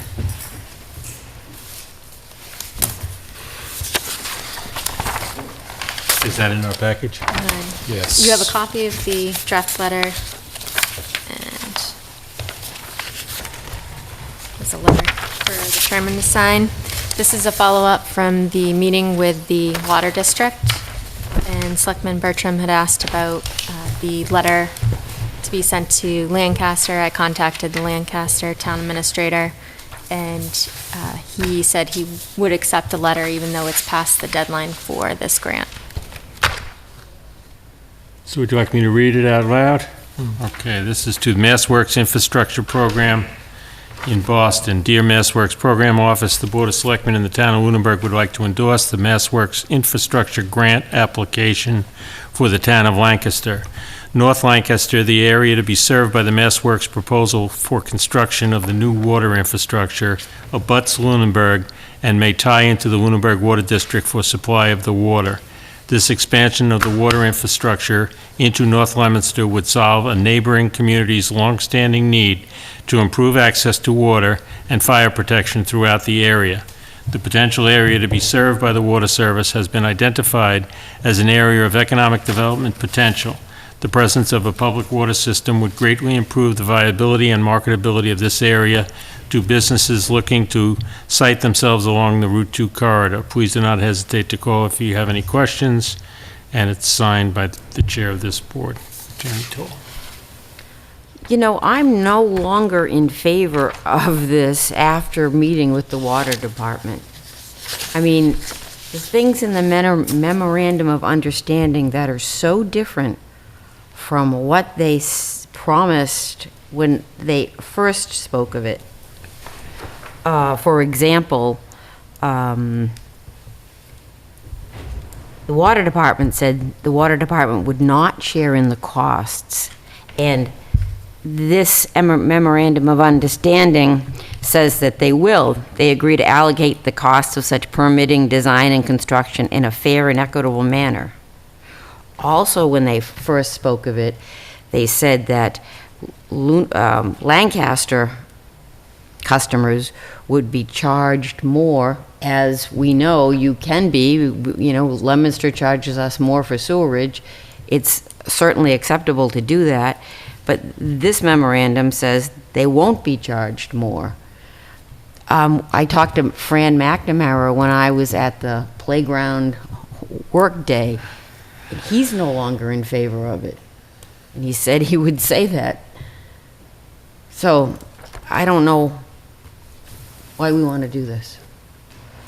I'm not in favor of it. It's very interesting to hear that the water superintendent is not in favor of it any longer either.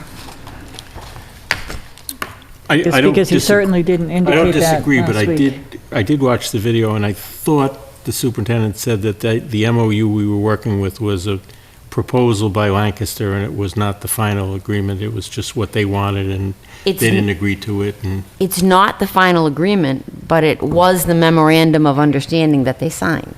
Between the water district And the town of Lancaster. Okay. It is the agreement. I think what he said is that it has since expired. It's expired. And that the actual agreement that is signed once they execute the verbiage will change. And that, to me, is, you know, certainly a memorandum of understanding outlines the terms by which the contract is going to be written. So, and I guess we could ask legal counsel that. If the memorandum of understanding indicates that, you know, Lancaster residents would not be charged more, that there would be no cost to Lunenburg Water District, and yet now we get to the point where we're going to execute an agreement, would those terms still typically be outlined in the agreement?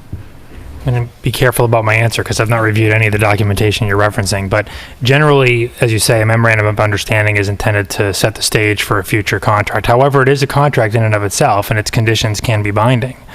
If that agreement has expired, then certainly, unless the terms of the document are such that they extend beyond the term of the agreement itself, they wouldn't be binding on any future contractual obligations that the parties may have. So the fact that under the MOU, the rates were the same, if the MOU has expired and with it all of those provisions have expired, certainly nothing would bind the town to enter into a new agreement under those same terms. It could renegotiate the terms. Now, I don't know. The town isn't negotiating. Well, the water district The is water negotiating. The district. Right.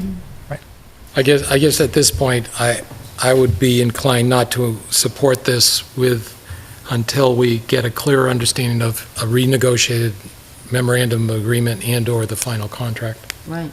I mean, they're probably not going to spend a lot of legal to get the final contract, but the memorandum of agreement really should be the bare bones understanding it, and that one is not what was expected. Yeah, because, I mean, you know, the parties hereby acknowledge and agree that the following represents an expression of the parties' mutual understandings concerning the basic terms upon which an intermunicipal agreement will be pursued and negotiated. You know, with the understanding that this memorandum of understanding does not constitute a legally binding or enforceable agreement. It doesn't create any legally binding obligations, express or implied, but they're saying this is what we're going to base the agreement on. And I don't disagree, and I think you have very valid points. When I initially voiced my objection to signing this letter, it was because of I was not clear on the water withdrawal permit. It's my understanding that businesses are exempt from water withdrawal restrictions, whereas we all know as Lunenburg and members of the Lunenburg Water District that there are restrictions in place because of the use of water in Lunenburg. It was made clear to us at that meeting that it is basically our water withdrawal permit. We were exceeding our water withdrawal allotment, and it will actually continue to get harder for Lunenburg. My concern was that any extension to Lancaster would exacerbate that problem and impact Lunenburg residents. Based on what we heard last week, that is not the case. They would be seeking an additional allotment strictly for Lancaster, so it would not impact Lunenburg's allotment. But I do share your concerns about the memorandum of understanding. It certainly was not what was relayed at all of the Water District meetings. Right. I think not sending the letter is not going to affect their grant application since it's already gone in. Right. Yes, I share all your concerns that you just outlined, but nothing in this letter says we support the memorandum of understanding. It's supporting neighboring communities' need for infrastructure and the benefit that would have to the region. I mean, it's not, we're not supporting that memorandum. We're supporting that this would be a good project for the area. It may not be a good project for Lunenburg. But it may, when we talk about... Rates may go up. But when we talk about economic development, the reality is that, you know, economic development in adjacent communities certainly has the ability to improve economic development in others. Does it always? No. But is there the potential there? Yes. But, you know, we haven't even decided or we don't understand whether the community wants economic development. Right? I mean, that's one of those things we have to find out. This is economic development for a neighboring community that would benefit the town, that... It's certainly going to benefit Lancaster, yes. Yeah, I'm not clear that it's going to necessarily benefit us. It might, based on a potential arrangement where they pay more and therefore that supports the capital needs of the Lunenburg Water District, but that's not in any of the agreements that is on the table. Seems to me that we missed, on purpose, our opportunity to put this in as part of their grant. Right. And if it came now as a support, it might carry a little more weight than we intended to. While I agree with Mr. McQuaid's point that we kind of support a neighboring community's economic development, just in general, I'm not sure I'd want to go on record out of the blue, if you will, as not part of a process until we've determined what our economic development strategy is. I would agree with that. I would make a motion we not sign the letter at this time. Second. Any discussion? All those in favor? Aye. All righty. Against? Nay. One opposed, I'm sorry. Okay, so we got 4-1. I'm sorry. That's okay. That's okay. All righty, we're back to our appointments, and the 8:15 appointment is for a hearing on the license violation for 50 Mass Ave LLC doing business as the bootlegger. Is there a representative from the bootlegger here? No. No. We still should, We can we have still the have, hearing in- still have the hearing, even if nobody shows up? You certainly can. I mean, your options are to proceed with the hearing or to proceed with future hearings if those respondents are present. Obviously, I think the next one is up for 8:45, so it might be a bit early for that, but. We do have an 8:30 for Donnelly's. Hold on. What's The that? bootlegger letter says 8:30. If you look at the letter that was sent to the bootlegger on October 3rd, 2017 at 8:30 PM. Okay, good catch. So Why don't we do some other things and wait till 8:30? Sorry, gentlemen. So let's move down to current business. And the first item on current business is to set the date for November special town meeting and open the warrant for that special town meeting. So does the town manager want to Yes. take us through that? So the board had asked at the September 19th meeting if we could hold a special town meeting on Tuesday, November 28th. And all the public officials that would have to attend that meeting could be present for that meeting, including town council. So, and Superintendent Collins also confirmed that the auditorium was available for use. So I'm requesting the board vote to hold or call a special town meeting for Tuesday, November 28th at 7 PM at the Lunenburg Middle School, High School Auditorium. And to open the warrant tonight and close it on Wednesday, October 11th. At 4 PM. Yes. So moved. Second. Any discussion? All those in favor? Oh, one thing it says, the board would sign the warrant at their October 24th meeting, which we're thinking we're not going to have. Correct, so we can move that. We have sufficient time to review with legal counsel and get a draft for, it'll be tight for the 17th. Okay. Okay, so now we have a motion and a second. Any other discussion? All those in favor? Aye. Any opposed? Okay. Thank you. We have some minutes. We have minutes for August 1st, September 5th, September 12th, and September 19th. Warrants? These need to be signed by the other board members. They were signed by the three that were here at the last meeting. So they're just, it's the Verizon amendment to the lease. Okay, so the Verizon amendment need to be signed by Mr. McQuaid and myself? Yes. Okay, can we do that at the end of the meeting? Yes. Okay, thank you. And we have a stack of warrants. A lot of paper tonight. Okay, I have an accounts payable warrant in the amount of $381,101.96.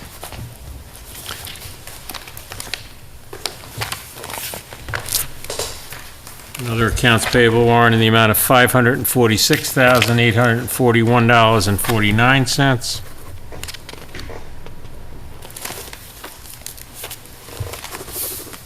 Accounts payable in the amount of $300,750.79.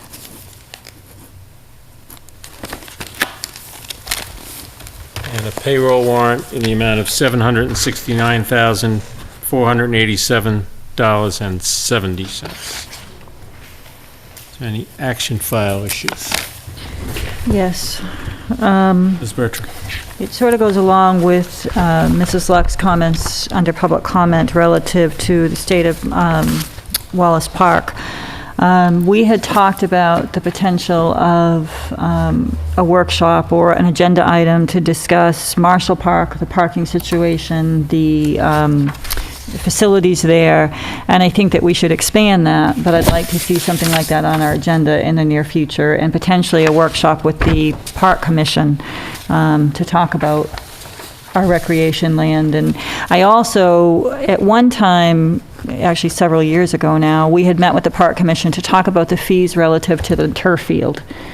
And I would like to find out where we are with that fee fund and how those fees are being directed. I know as the grandmother of a high school soccer student, everybody who goes to one of those games pays $5, and we're told when we go in that it's for the upkeep of the field, and I'd like to understand what is happening with that fund. Is it going to go back into the turf field, and how it's going to be maintained? And it's been many years now since that initial discussion, and that initial discussion was because they were bringing forward a problem with the selectmen that they knew was going to be maintenance of that field, and we talked about ways of increasing fees and how we could get to where we needed to be, and it just kind of got lost in the shuffle. And I think it's important that we have that discussion, and I think that we need to look at and expand it to all of our recreation land. I would agree. Okay, so it's the three issues I heard you mention are the parking at Marshall Park. And the facilities. The fees for the turf field. The turf field and maintenance of all the park facilities. Yes. Do you have anything else? No. I guess I have a couple action items. One, I was looking for the pavement management policy on the town website and the DPW website. It's not there yet. Pavement man, I'd have to. You know, check. the moratorium? The moratorium. So we haven't finalized the fee schedule yet But to be geez, included in that. Shouldn't we have put say fees to follow? I mean, you know, people aren't going to be able to open up, do anything for 5 years. It seems like we've been talking about this since last year. I think it's time people know. I actually think it would be good to put in that policy as an added thing, how people are informed. You know, that there should be some process through which people are informed that they can't open up the road for 5 years. I would agree. Because nothing's happened yet. I think something needs to. Another thing I wanted to bring up was I attended the Mass Municipal Association Legislative Breakfast in Stowe on September 22nd. It was great information on healthcare, the marijuana law, and a discussion of the open meeting law and public records access. Representative Benson, actually, from Lunenburg, is the chair of that committee. And she would like to hear from communities that are struggling with any issues with the open meeting and public records laws. But sort of the most interesting thing was the day was located at a former elementary school that was converted and reopened as town office space last year. It's a beautiful facility. They gave me a tour and invited Lunenburg to come by for a tour. Where was it? Stowe. They did a $9 million overhaul of an old elementary school, as opposed to, you know, a many more $1 million construction of a new building. And they're delighted with it, and we're happy to show it off. So. What did they do with their old town hall? Oh, I don't know. I'd be interested to know what they did with their old town hall. So I would encourage us to. And how old the old town hall was. Yeah, I will be honest, I work in a number of different communities across the state, and there are many that are now schools town halls in old schools. South Hadley is one, Rehoboth is one, Rowley is one. So it certainly is not unheard of, and I think that a lot of communities do pursue that avenue. Any other action file issues? Okay, we are at... Go ahead. We are at 8:30. So I notice we now have two 8:30 appointments. So is there someone here representing Donnelly's Tavern, doing business as Donnelly's Tavern? Okay. Please come forward. I'm going to ask the officer to come forward and walk us through the complaint. And again, remind Officer Tossi that he's under oath. Donnelly's Tavern, 43 Summer Street. On August 24th at 7:18 p.m., the operative entered the bar, sat at the bar, and requested a glass of beer. He advised us that the bartender, later identified as Mike Walsh, did not request an identification, and he did provide him with a glass of beer. The operative did not touch the glass and promptly exited the bar. Thank you. Sir, could you give us your name and address, please? My name is John Donnelly, 72 Rinnock Road in Fitchburg. Thank you. You raise your right hand. You solemnly and sincerely affirm, under the penalties of perjury, that the testimony you are about to give shall be the truth, the whole truth, and nothing but the truth? I do. Thank you. Care to respond to the... My response is the facts of that night speak for themselves. I'm certainly not going to stand here and try and defend this one incident. However, I would like to make the board aware that some of the proactive things that we've been doing since that night. We do have 100% tip certified employees. Following this particular incident, we did call a staff meeting to see how we could do things a little bit better. And we came up with several things, additional signage for carding people under 30 years old that look under 30. Better lighting in the establishment, better communication between employees, and so on and so forth. Unfortunately, that server that particular night that was on duty is a professional bartender. 35 years in the business, 22 years as a part-time employee at our establishment. Cards 99% of anyone that looks under 30 years old. Unfortunately, that night he let his guard down, and that 1% slipped through. Again, I'm convinced that we can do a better job. 1%'s too much, and I'm hoping that we can move forward and put this incident behind us. Were there any previous violations at your place within the last 34 years, we have never had one underage incident. I would make a motion that we make a finding that there was a violation. Second. Any discussion? All those in favor? Aye. I would note for the record that there are no violations within the last 2 years, which is what we would have to review. I would make a motion that we issue a warning. Second. As I've stated to other people that you may not have been here for, we take this very seriously, as you have mentioned yourself. Absolutely. And that one of the people who came before us has instituted written policies. I'm sorry, say that again. Has instituted written policies in addition to the actual training. People learn differently, verbally, written, that type of thing. We do have a written policy, and we had a question earlier about a zero tolerance. We also have a zero tolerance. Unfortunately, in this business, you cannot give a 1 or 2 free passes. However, this bartender that we had for 22 years on a personal relationship, I think he goes back serving the chief many, many years ago at Donnelly's.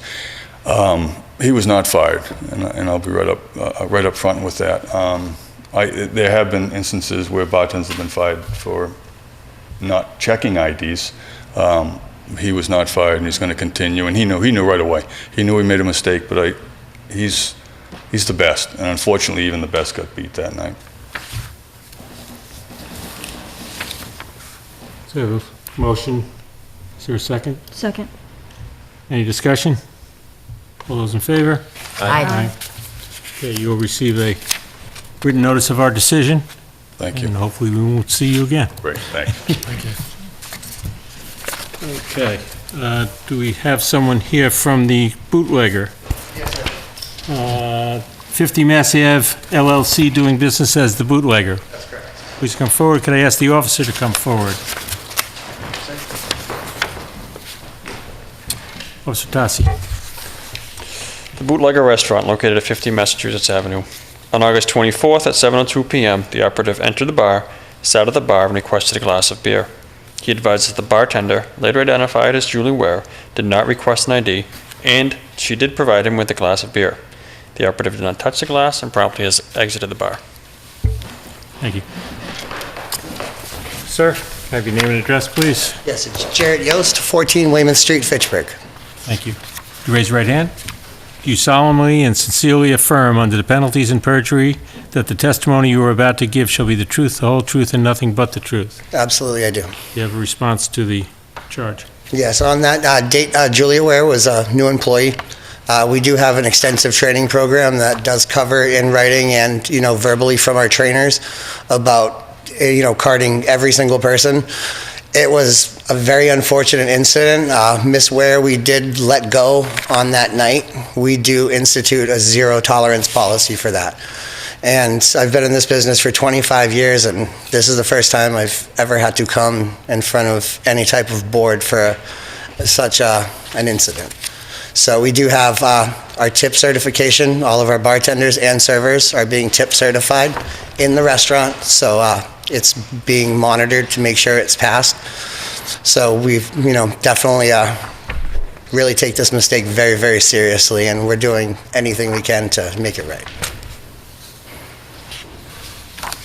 I also note that in our package, we have the other part of violation of Lunenburg License Commission Regulations, Section 1.09, inspections and investigations. Licensees shall maintain a list of all their employees and shall have it available for inspection upon the request of an authorized agent of the authority. Licensees shall mail their list to the LLC on June 1st of every year.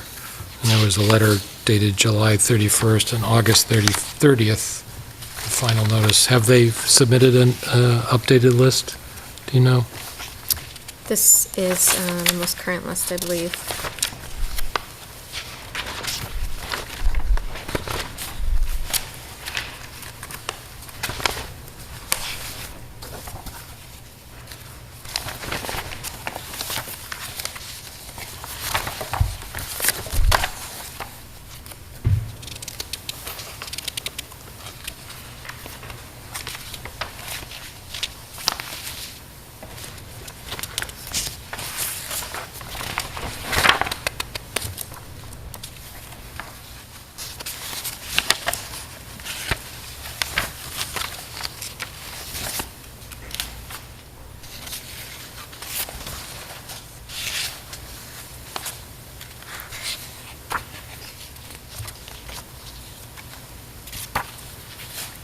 So you're referring to the August 30th?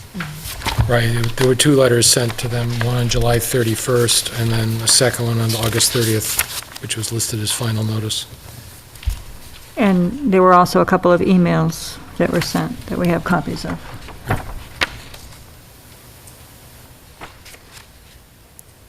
Are you familiar with that correspondence from our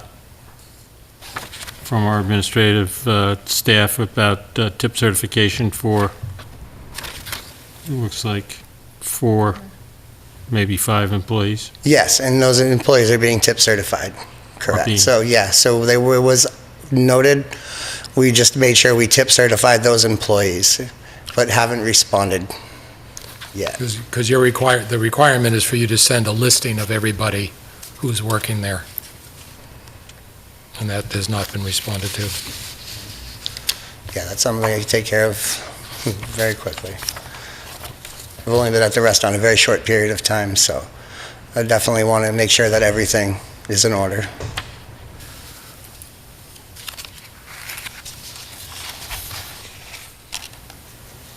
So you don't have that list available in the restaurant available for inspection? The list, yeah, the list is just not current, not sent back or given to you folks. We do have everybody's tip certification on file and a list of all the tip certified employees. And the people whose certificate has expired, Yeah, those are being recertified. are they currently not serving alcohol? What was that? Are they serving alcohol now? I do believe so, yes.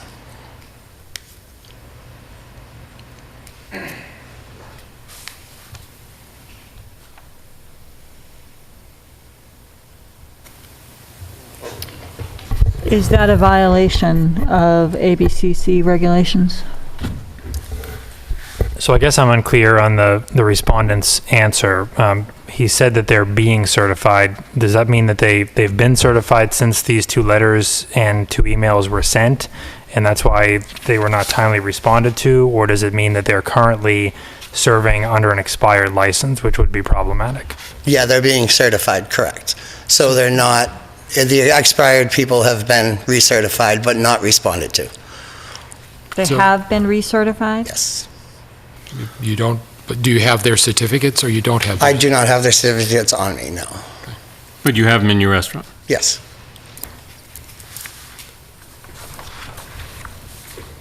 When can you respond to this final notice? Within the next 48 hours.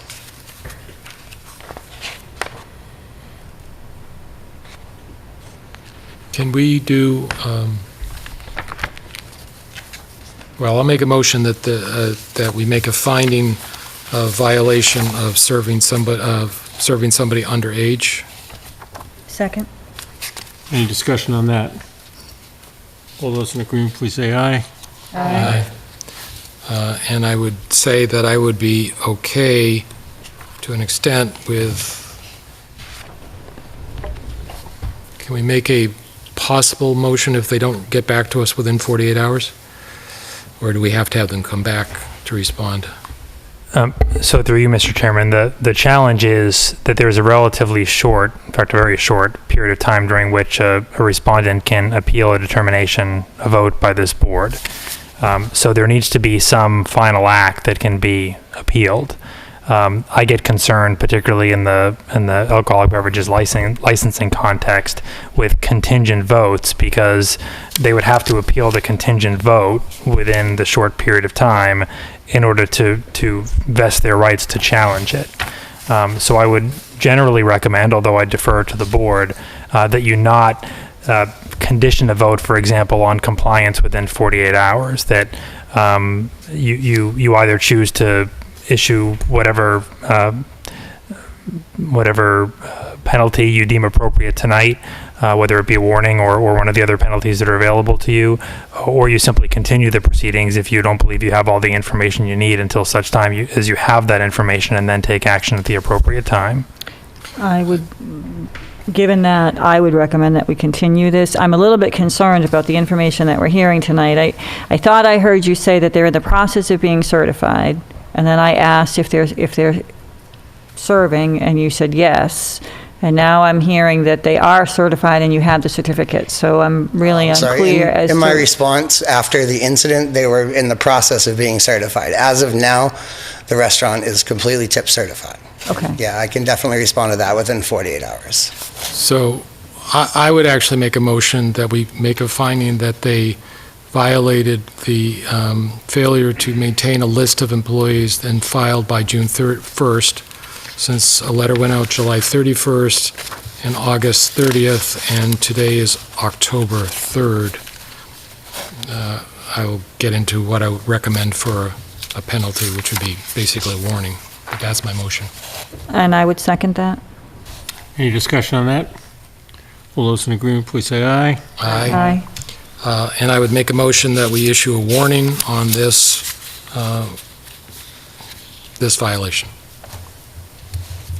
I would second that. My concern is that paperwork isn't just paperwork, it's actually to make sure that people are doing what they're doing, and if there could be another violation if it was actually shown that a person was serving alcohol and they weren't tip certified. So this is for your benefit to follow the bureaucratic process. Absolutely, sir. And if I understand correctly, we have found a violation for underage serving, and we have also found a violation for not having the list up to date. So if we issue a warning, we are then issuing a warning but acknowledging there were 2 violations during this period. That's correct. Correct. And I would suggest that if you are not able to, if you do not supply that list within the 48 hours, I would request that we put this on an agenda for another meeting. Have another public hearing. Yes. Right. Agreed. All those in favor? Aye. Aye. Okay. You'll be notified in writing. Sounds good. Thank you, sir. All righty. One more. One to go. I have a hearing on a license violation for MIJ Inc., doing business as J&M's Sports Bar. Is there anybody here from J&M's Sports Bar? There is not. 1 minute. What? They have 1 minute. They have a minute. It's me. It's me. That's me. It's you. Do you want me to call you? I have 8:45. It, Yep. yeah. Yep. Okay. So do we have a new officer? Good evening. Good evening. Can I ask you to raise your right hand? You solemnly and sincerely affirm, under the penalties of perjury, that the testimony you're about to give shall be the truth, the whole truth, and nothing but the truth? I do. Thank you. Would you present your testimony, please? Okay. So good evening. I'm Sean Zarate. Okay. I was on during this incident, but this is Sergeant Jack Hebert's report. Unfortunately, he couldn't be here tonight, so I'd just like to read it if I could. The following is a summary of events of August 7th, 2017 at approximately 8:55 p.m. and 10:22 respectively. While on uniform patrol in a marked cruiser for the town of Lunenburg, I, Sergeant Jack Hebert, was advised by Officer Zarate that he observed a white Mazda 6 pull into the parking lot and park at J&M Sports Bar at 5 Summer Street. Officer Zarate ran this registration and found the registered owner to be only 20 years old. It was registered to a Brianna Purcell. Officer Zarate further advised that there was only one female in the vehicle. I went by at approximately 9:04 p.m. and observed the vehicle still in the lot. I logged an area check of this business and noted in the narrative that this vehicle was observed pulling into the lot. I ran the registration as well and observed Purcell's license photo. A couple of minutes later, I entered the bar and spoke to the bartender about a vehicle parked out back by the dumpster that was being towed. While speaking to the bartender, later identified as Keith Morey, I observed Purcell sitting at a high table opposite the bar with 3 males. Purcell had an empty glass in front of her. The glass was observed to contain a lemon, ice, and a straw. I then left the bar. At approximately 10 p.m., Officers Ray and I returned to J&M Sports Bar and observed the actions of the occupants through the window. Purcell was eventually observed to walk up to the bar and be served by Morey. I entered the bar through the rear door and observed Purcell leaning over the bar with a drink in front of her. I spoke to Morey at the rear of the bar. As Purcell observed still standing at the bar, she squeezed the lemon into her drink and then walked over to a different high table with her drink in hand. I asked Morey if he just served the female at the bar. He asked which one, and I advised him that I was asking about the female in the gray long-sleeve shirt. Morey stated that he did. I asked what he served her, and he stated a vodka soda. I asked if he asked for identification, and he stated, no, I did not. I then approached Purcell and asked if that was her white car out front, and she stated yes. I asked if she had her identification, and she stated yes, as she began walking to a different table, leaving her drink behind. I asked if the vehicle was registered to her, and she stated yes. She was then observed to look through her wallet and then state that she did not have her license. I asked how old she was, and she stated 20. I then advised Morey that he served Purcell at 20 years old and asked how many drinks he served her, and he stated 2. I then advised Morey to close for the night. Officers Ray entered the bar and had Purcell submit to a preliminary breath test. Purcell had a BAC result of .078. I attempted to speak to her in regards to being under 21 and consuming alcohol. However, she was very standoffish and kept looking at her boyfriend. Purcell questioned why her registration was checked by Officers Ray. I advised her that vehicle registrations are public record and can be checked at any time and anywhere. It was then obvious that Purcell wanted nothing to do with speaking with me further. She was sent on her way with her 25-year-old boyfriend, leaving her vehicle in the parking lot, in the lot. I then spoke to Morey and the owner of J&M Sports Bar, Melissa Thibodeau, as she was observed sitting at the bar. It should be noted that Thibodeau arrived at this establishment approximately 5 minutes before Officers Ray and I entered. However, Thibodeau was sitting directly next to Purcell when she was served by Morey, and Purcell was the only patron standing at the bar ordering a drink. In all, the bar was not busy, with only 12 total patrons, 3 playing pool, Purcell and 5 males playing a video game, and 3 people sitting at the bar, not including Thibodeau. I advised them of the process to follow, and Thibodeau stated that she knew the process as she has been in the bar alcohol business for 24 years. I attempted to give them some advice to help with checking identification, such as having patrons only enter the front door and go directly to the bar upon entering the bar. I advised Maury that without someone at each door, he had to act as the bartender and doorman bouncer. I cautioned them about allowing underage people into the bar, as they cannot watch them all of the time. However, Thibodeau didn't seem interested in my advice. Thibodeau just talked over me and told me how long she has been in the alcohol serving business and that all of her bartenders are tip certified. I asked Maury again if he checked Purcell's identification, and he stated no. Maury then advised that he knew Purcell's male friends were all over 21, and Purcell was a bartender. However, he did not state where she worked or how he knew about her. I asked if he knew her, and he stated he did not. I asked again if he checked her identification to see if she was over 21, and he stated no, I didn't. As I was speaking to Thibodeau and Maury, Officer O'Brien arrived on scene and photographed the vodka tonic that Purcell was served. Prior to leaving, Officers Raitt and I advised Maury and Thibodeau that we publish a notification in the paper in regards to compliance checks that this department received a grant to conduct, and advised that they should be on higher alert and comply with checking identification either way.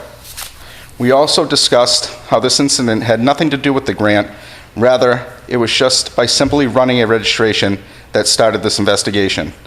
Officers Raitt, Officer O'Brien, and I then cleared the bar. Respectfully submitted, Sergeant Jack Hebert.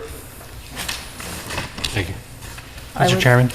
Yes. If I could ask a few questions of the officer before he sits down? Sure. Officers Raitt, thank you. Your name appears throughout the narrative that you just read, is that fair to say? Correct. You were involved personally in the incident that's referenced here? Yes. The narrative itself, however, was prepared by Officer Hebert? Sergeant Hebert, yes. Okay, Sergeant Hebert. Is it fair to say that the facts that are described in the narrative that you just read are consistent with your recollection of events from the evening of August 7, 2017? Yes, they are. And they're truthful to the best of your knowledge? Yes, they are. Thank you, Mr. Chairman. Thank you. I would make a motion that this board find that a violation did occur, and in fact, there are a violation of the liquor license occurred. I would second that. Any discussion? I do have one question, and I'm not sure it's relevant. In the early part of the report, it talks about one of the vehicles being towed or getting ready to be towed or something. Is that relevant? Unrelated. Okay, Yep. fair enough. Thank you. All those in favor of the motion? Aye. Aye. I would also issue a finding that we have a violation of the Lunenburg License Commission Regulation, Section 1.09, that the licensee has failed to maintain a list of their employees in accordance with our regulations.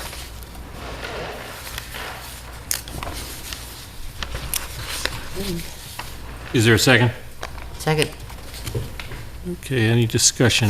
Where do you find that? Because On the back of the letter, there's, if you look under, Kinda. if you look at, on the back of the letter, there's a paragraph that talks about the August 7th incident, and then the second paragraph underneath that talks about the violation of the Lunenburg License Commission regulations. It's right here. Okay.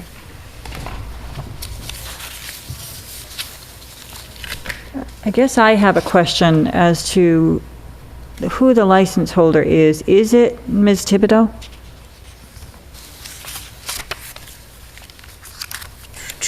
So it's MIJ Inc. DBA. Right, I'm trying to figure out if she's a direct license holder, because from the officer's report, it appears that she was less than cooperative that evening. I don't know if that's fair to say, and I guess that's a question. So she may be the manager? And it's the company that's the license holder? Maybe, without looking at their Form 43, I wouldn't know who the license. As far as being cooperative, she was cooperative with us. I just don't think she was listening to the advice Sergeant Hebo was trying to give her, instead trying to offer her own opinion. Okay, Okay. thank you. How did we send this correspondence? Was it sent certified or was it sent regular mail? I believe they were sent certified. That was, Obviously, I'm extremely concerned with the fact that the license holder is not present. Mhm.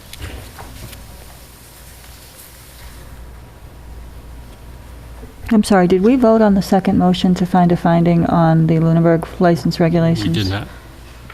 We're still having discussion. Okay. Are we ready to vote? Well, I thought you seconded that. Did you second that? Yeah, there was a second. Okay. All those in favor? Aye. So we now have 2 violations. Mr. Chairman, through you, according to the Secretary of State's website, MIJ Inc., both the president and treasurer are Melissa Thibodeau. Thank you. Thank you. Should we continue the hearing? I don't feel so. I feel that if the license holder was given advance notice of the hearing and failed to appear, to me, my take on that is that it is not considered a serious enough violation to appear or to at least send a representative. I would agree. Yeah, I agree. To me, the point of these penalties is to get individuals to take this seriously, and I'm not getting the feeling that this individual is getting that message.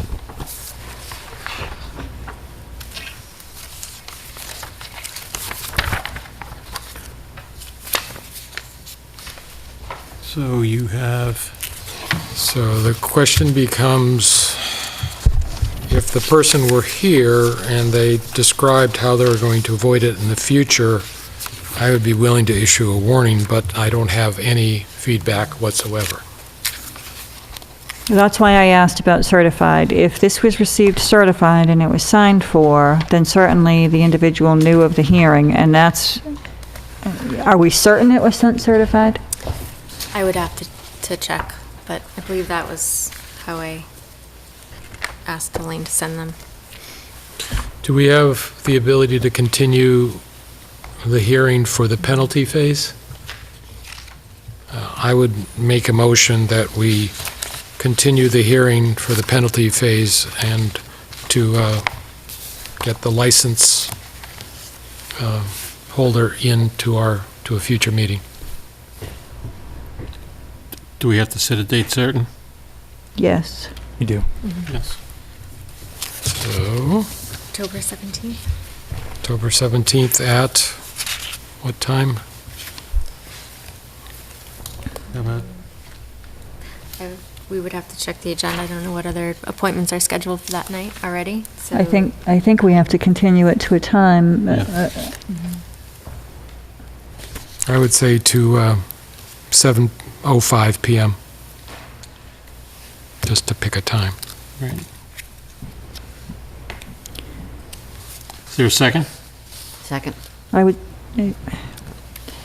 Any further discussion? I just, my concern is that, to me, if we find that this was delivered certified mail and that the license holder was aware of this hearing, regardless of what information is presented at the hearing, in my opinion, we need to send a message that this is serious and that failure to appear does have consequences.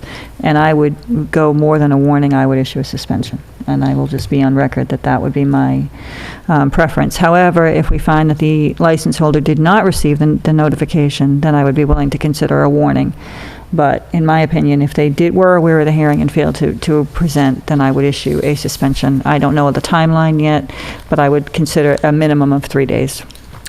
And I would ask that in addition to the official certified regular mail, to ask the police department to deliver a notice as well. Just to clarify, have they responded to the request for the tip certifications yet? On that Doesn't front look it. either? No. Elaine would have put it in the package. Right, it would have been in the We've had package. no so- correspondence on either Right. issue. Right.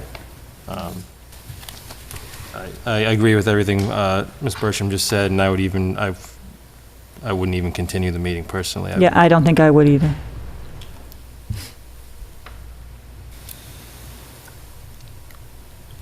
So we have a motion that was seconded to continue the meeting, and we're about to take a vote. Yeah, I think that it's important that we understand why the person did not show up. We don't know that, and I think that, I think it's better to have a dialogue with them. We may still have a greater penalty than just a warning, but I think it's important to have them as a business owner and as a licensee holder, that we both talk about their rights and their responsibilities in front of us. If they don't show up at the next meeting, I'm fine with taking action at that time. I could be wrong on this, but I think we already found a violation, and we're really just continuing a discussion about the penalty. Penalty, right. Yes. Okay. There are members of the board that be ready to assess the penalty now. So, The only, I would be ready to assess the penalty if I were certain that this was sent certified. I guess I'm concerned that I'm not positive it was sent certified. And if there were a certification number on this letter, I would have no question of suspending a license. Send it certified. We're informed by the town council there's no requirement to send the notice certified. Okay. Well, I would personally, with something such as this, when you're talking about a license, I think that we do have an obligation to ensure that the licensee received it. Certainly it may not be required by statute, but I think it makes sense to be assured that the individual did receive the correspondence. So we may not have sent it. We did post our meeting. Right, With their that's name true. and a time. That's true. Okay, all those in favor of, it's not adjourning. Continuing. Continuing the meeting to date certain. October 17th at 7:05, correct? Correct. All those in favor? Aye. All opposed? Aye. defeated. Okay, so now we're back to... Penalty phase. Right. I would at this point in time, I would support a suspension. I'm open to hear what other board members think as far as a time of suspension.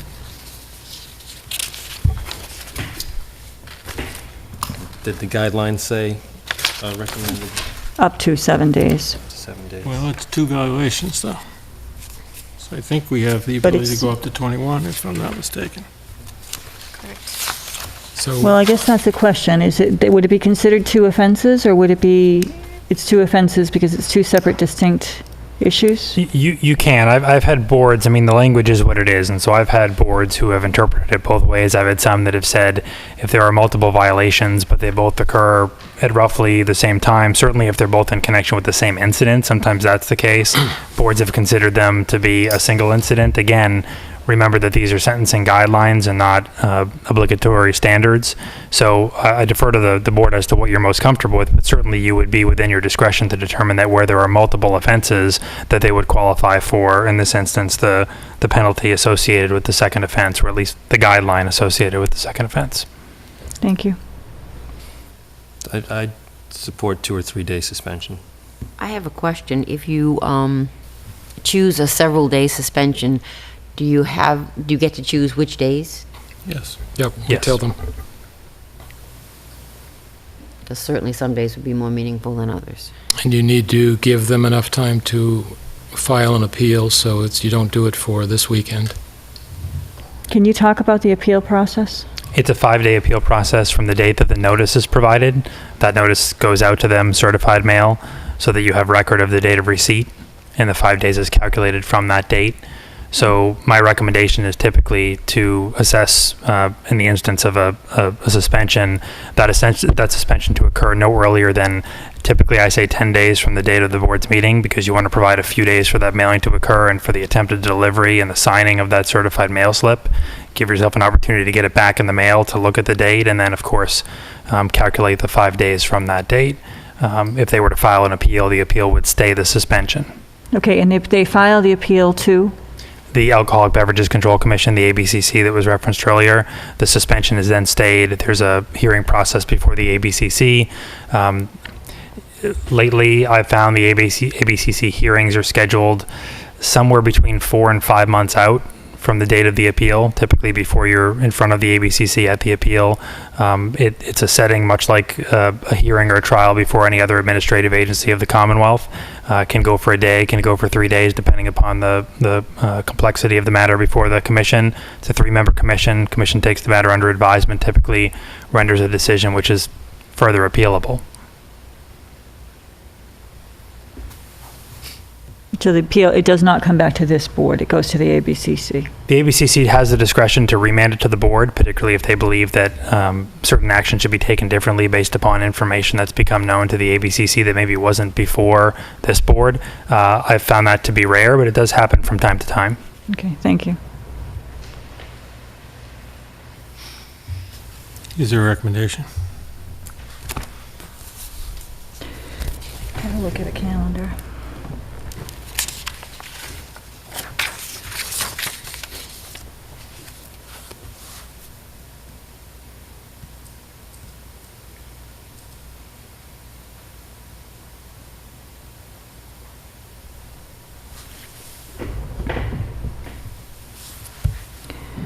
I would make a motion that this board vote to suspend the license for MIJ Inc. doing business as J&M Sports Bar for 3 days commencing November 3rd, 4th, and 5th. Second. Any discussion? I still have a problem with doing this without contacting the property owner. I understand that they were notified, but disagree. All those in favor? Aye. Aye. Aye. Opposed? Aye. Aye, or nay. Okay. So we'll send a letter upholding a 3-day suspension. On the dates. Right. All righty. That is the end of our hearings. I'd like to thank our police department. Thank you for being with us this evening. Thank you for doing such a good job protecting us. Absolutely. Thank you. Okay. All righty. Committee reports. Ms. McQuaid. Capital Planning Committee is pretty much finalized our comprehensive forms that are going to be sent out to department heads. So with the goal of having them sent out October 11th, we're going to give them pretty much a month for the department heads and expect them to be returned October, we say October 14th, we'll review them at our meeting then, the responses. They would be returned by November 14th. Yes, November 14th. So we can talk, at our October 10th meeting, I'll go into the board goals, but I'm very happy with the comprehensive forms that John Henshaw's worked with Heather to come up with, and I think it's going to be a good thing for the town. Planning board, most of their last meeting comprised of a public hearing for the solar field that we discussed earlier. They have a number of concerns that the board still needs to work through, but I encourage anyone who didn't watch that meeting to maybe view it on YouTube so we understand what their concerns are. That's all I have. Ms. Luck. The school committee held a workshop on the school calendar using the same negotiation process that was used in bargaining the last teacher's contract. It was very interesting to observe this process. It made me realize that the town has not had a seat at the bargaining table for contract negotiations at the school. I believe both the Board of Selectmen and the Finance Committee should be a part of this process going forward. The teacher's contract just negotiated is going to impact the school budget by $1 million over the 3 years of the contract. The town has a huge stake in this and needs a voice. The school committee meets again tomorrow evening at 7 p.m. in Town Hall. The Stormwater Task Force met on September 28th and voted to approve the DCI consultant's proposal to map catchments and critical outfalls, prioritizing these, and then working with DPW Director Rodequins to determine the best solutions based on initial capital expenditures required, as well as the cost of maintenance moving forward. The estimated cost of this proposal is $35,000, or the cost of this proposal is $35,000. The Community Compact grant of $25,000 will be supplemented by using some of the $40,000 available in the DPW budget targeted for stormwater work. The status of record keeping and reporting for the 2003 permit was briefly discussed, but Director Rodequins was not at the meeting, so we couldn't address the issue. Investigation of the MRPC tool for data collection and cataloging, as suggested by Paula Bertram several meetings ago, was once again unable to be addressed because of the director's absence. The next task force meeting is October 12th. I attended the steering committee of the Central Mass Regional Stormwater Coalition this morning. The annual meeting will be held November 15th at 10 a.m. at the DEP Worcester office. The steering committee will meet right after the annual meeting, and all coalition members are invited to attend both. Environmental groups have sued the EPA over the new MS4 permit delay, so that saga goes on. The coalition is waiting to hear an announcement about a $250,000 grant submitted for a statewide educational campaign. They have their fingers crossed. The coalition is hosting a workshop on October 24th, free to coalition members. The targeted audience are DPW directors and personnel. A group of up to 32 participants will tour 5 locations to observe best management practice stormwater mitigation measures, covering a wide range of cost. There'll be information on design, construction, and effectiveness of each BMP. Sites in Grafton, Worcester, and West Boylston have been selected. Several are DCR sites. An invitation will be going out next week. The coalition also voted to support the attendance at regional and national conferences of 1 to 2 coalition members who will represent the coalition at these events and bring back the information gleaned. That's it for stormwater. The next meeting is October 12th. The ZBA will hear a request for a 50-vehicle used car lot at 40 Summer Street. Also, they'll hear a request to use the property at 102 Pleasant Street as a contractor's yard, and also a request to reduce the side yard to 10 feet to reconstruct a building that was damaged and removed. That's it. I actually have a question, if I may, Mr. Chairman. The $35,000, what is that going to be used for? What we're going to do with it is, they mapped all the catchments. They're going to map all the catchments and critical outfalls, prioritizing these into 3 groups. And then they've got all the data. Now they have to get into the ground and figure out which ones, the data suggests which ones should be prioritized, but they want to get in there and double check and make sure that they're the highest priority. Then they want to engineer remediation measures, and once they've done that, they're going to do that in connection with the DPW director. They determine the best solutions based on how much is it going to cost and the cost of maintenance going forward. So they may not do all of the most highest priority. If the road's just been paved, then it would be difficult to do it. If they're just really expensive and a lower priority, you can do more lower priority ones instead. So I guess I applaud the idea, and especially the second part of prioritizing and determining what's going to be done, but I guess I'm just questioning, we had hired Earth Tech way back when to map all of the outfalls, and we have all those GPS coordinates, and they were rated. They were actually color-coded, brown, blue, yellow, and, pink and red.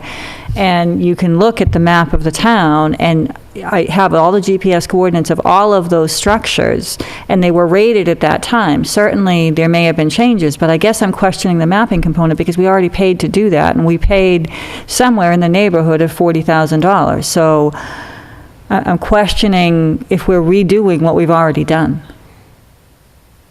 because we have that data.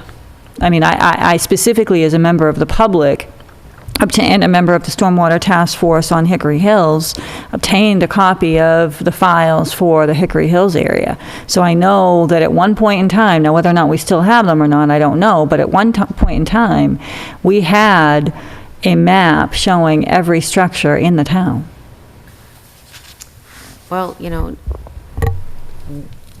DPW Director Rodriguez is aware of all of this and hasn't mentioned it. Well, I would, through you, Mr. Chairman, to the town manager, I would suggest that we try to locate that and make sure we're not redoing what we've already paid for. I can look into that. And I can certainly send you what I have. I have a lot of information on my computer to give you an idea of the depth of the information that we had. But every structure was looked at, identified, photographed, and categorized. So we paid for that already. Do you know if it was put on a map?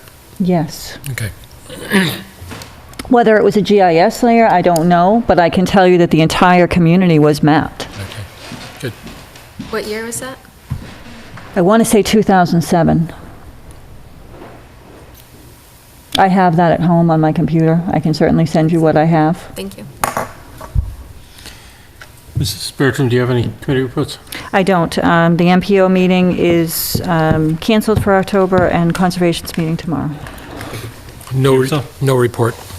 Okay, I joined the meeting of the Finance Committee last Thursday. They reviewed the spreadsheet that Mr. McQuaid talked about for capital planning. I think it was excellent work. It's going to give us the ability to do multiple year planning and cross-checking, and ultimately, in addition, it'll be a productivity tool for department managers not to have to repeat it all each year or when things change. In addition, they mentioned that they had a resignation due to the fact that one of their members' personal business was picking up, and that's good news for her, but not good news for us. So we do have an opening on the Finance Committee if anybody's Can interested. I ask who? Yeah, we're going to handle it, but it's Cindy Testa. Okay. Right. And she is in the finance business, and this is approaching their busy time of the year, and her business is picking up, so that's good news for her. But we do have an opening on the Finance Committee. Town Manager report? I would ask that you take the ACO quarterly report first while the police chief is still here. That's fine. You have the report in your packet. Do any of the board members have any questions on that? I wanted to commend the police chief for his cover letter summarizing the actions that have been taken, including obtaining a new vehicle for the animal control officer, the contribution of a local company to restore the outside of it and being able to add a radio to it, the efforts that the police chief is working with the animal control officer and dispatch to improve the items that we know needed to be improved, and he's also noted the work that he's planning to do going forward. So I appreciate the attention to this matter. I think the flyer's great, too, the pamphlet. Like that? It's a great idea. I like Chief. Let me speak to the whole car thing first of all. Car. My wife keeps correcting me. She's from New York. So yeah, they were really nice to offer to do that all for free. They called me last week and said they found a hole in the frame when they put it up on the lift. Oh, no. Of course, you know, being a New Hampshire business, they're probably a little more conscientious about those sorts of things than even Massachusetts, although it's a liability issue, or it may be, to even try to repair it. So, I went out in the backyard, started looking around. I figured, well, we'll take the old Expedition since we're replacing it. I took that down to the highway barn. We had a It had gotten rear-ended last year, but I found a used hatch for it last year. It hadn't been fixed yet. I got a bumper cover for it, so I had Greg repair that. And it needed a blender actuated. He repaired that. He went to back it out of the garage, and it started making a hell of a racket. Come to find out, one of the thrust bearings in the engine is bad, and the torque converter is moving back and forth, and it's rubbing against the housing. So that's junk. So I'm batting 0 right about now, batting average. I'm running out of ideas. I haven't been up to New Hampshire to look at the car yet. I haven't had a chance, obviously, with what's going on lately. I'm going to try to get there either by the end of the week or the beginning of next week and take a look at the car myself to make sure that that is the case.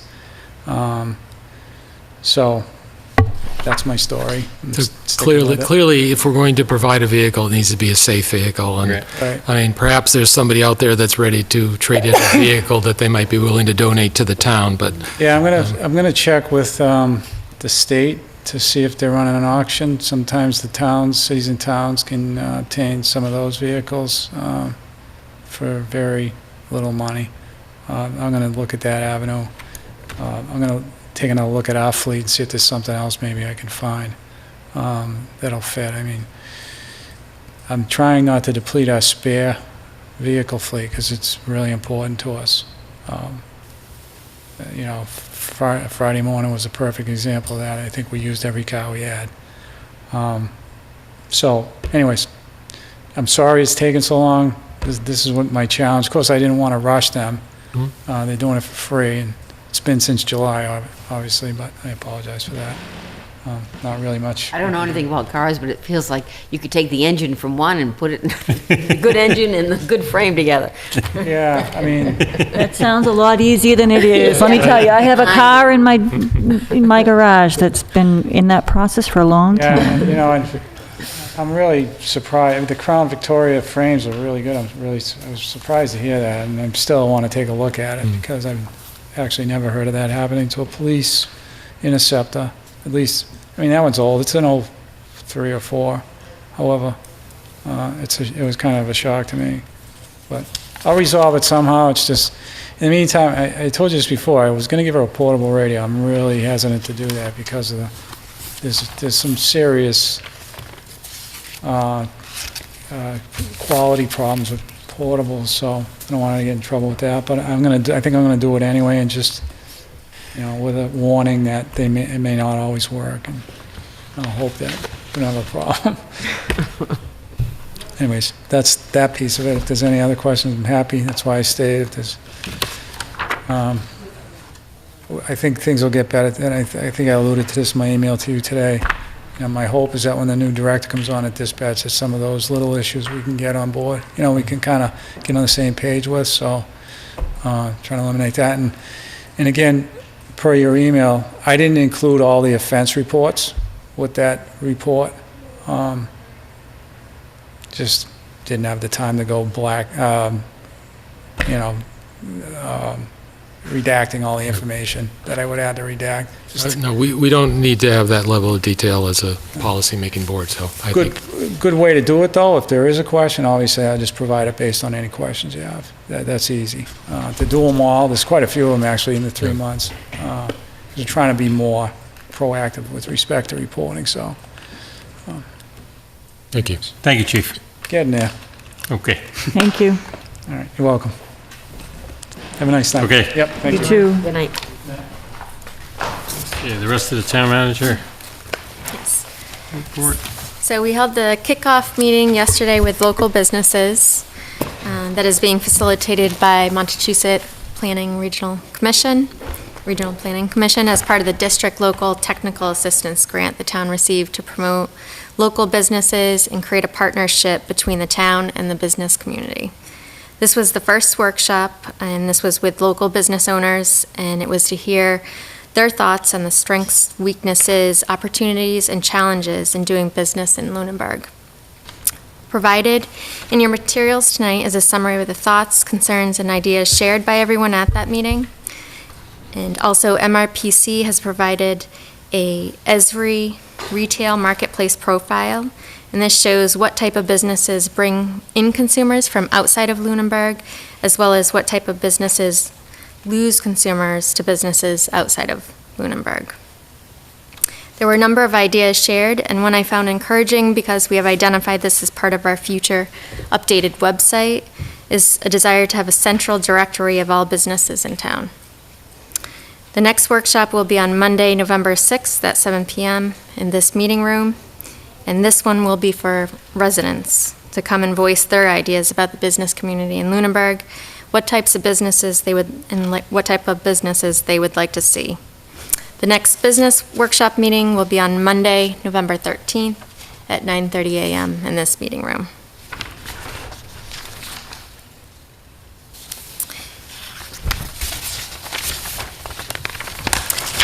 Just an announcement about CPR training that's going to be occurring for town employees. The Lunenburg Fire Department is offering this training for all town employees on October 12th and October 19th. And they've been notified through the fire department. It is a first come, first served basis due to space limitations. Green Communities Task Force will be meeting tomorrow, October 4th, and they will be reviewing the recommendations for projects to be considered for the next grant round and the timeline that will be needed to be met in order to be eligible for the next round of competitive funding.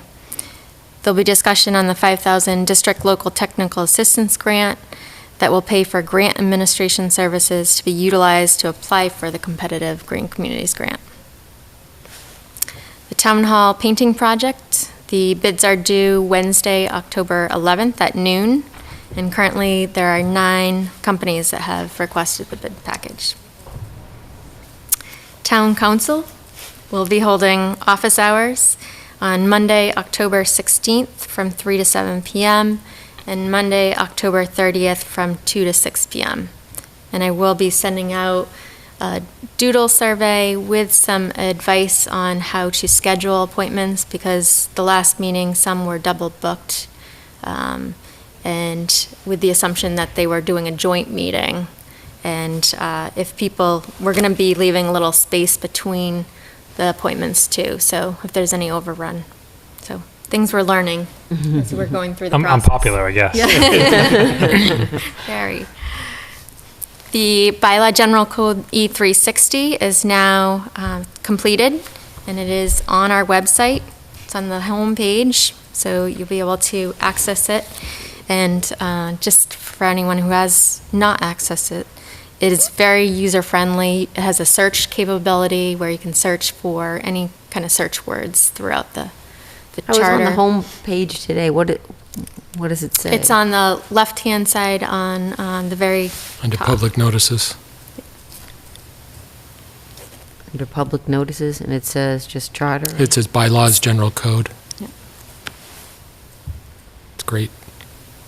I feel this will be, contribute a lot to the ease of use that we're promoting for our future website as well.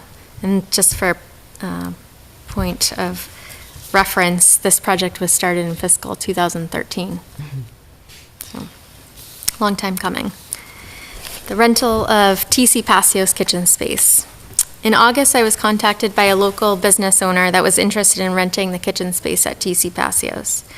We met and began discussions in August, and since then, one other business owner that is affiliated with that first business owner is interested in co-renting the space.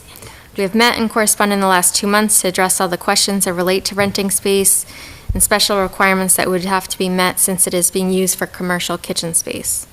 I have a meeting tomorrow with Jim Gareffi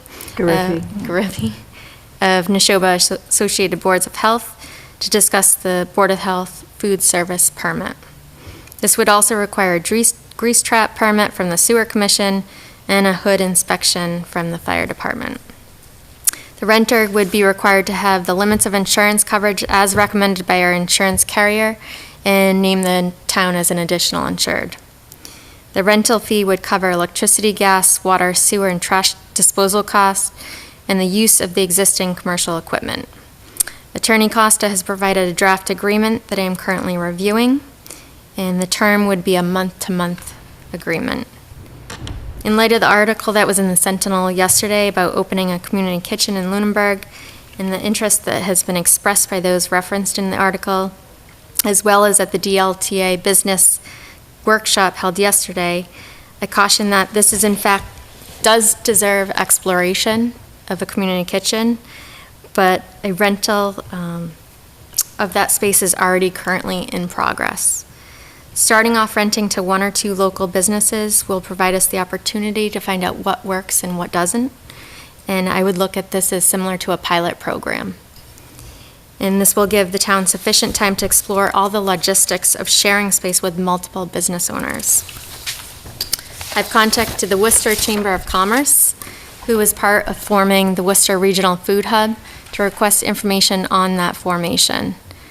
This particular food hub included a commercial kitchen incubator program, marketing and distribution services for local farms and producers, and workforce development culinary training. One thing I found particularly interesting was the distribution services component looked at how these farmers could provide produce for local colleges and Worcester public schools. So if that's something we could replicate here in town. I definitely am very interested in the community kitchen and exploring the opportunities that you just talked about that the Worcester Chamber of Commerce is. I guess I just have a question. I wasn't aware, I know that someone had expressed an interest, but I wasn't aware that we were in the process of drafting an agreement with someone. Had we discussed this, or? About drafting a rental Yeah. agreement? It's in the charter that it's under the town manager's purview. It is, okay. Yeah, I don't see it, at least on a temporary basis, I don't see it as much different than the FLAC agreement or the PAC or school superintendent. It was under the town manager to utilize the space while we figure out the long-term. Not to commit us to anything long-term, but to go ahead and try to cover the cost of operating the building is the way I view it. Okay, and this is a month-to-month agreement? That's how we're approaching this, yes. So either whether it doesn't work on behalf of the owner of the business or the town, either party can terminate. Okay, and you talked about the rental fee covering, the cost, electricity, gas, water, sewer. Is there any additional that the rental fee covers, or does it just cover the cost? It covers, well, we're going to have to learn how, as we go along, if that completely covers the cost. Okay. That's the fee. Okay, but it's not income generating. That's what I'm trying to find out. Is it just covering the cost, or is it generating income? We would have to find out. It will all depend on their usage of how much electricity they use, how much time they spend in that space. Right. But anything they use will offset our costs to operate the building. Correct. Right. It's being unused right now. So it's, thank you for pursuing that. It sounds like a good opportunity. Thank you.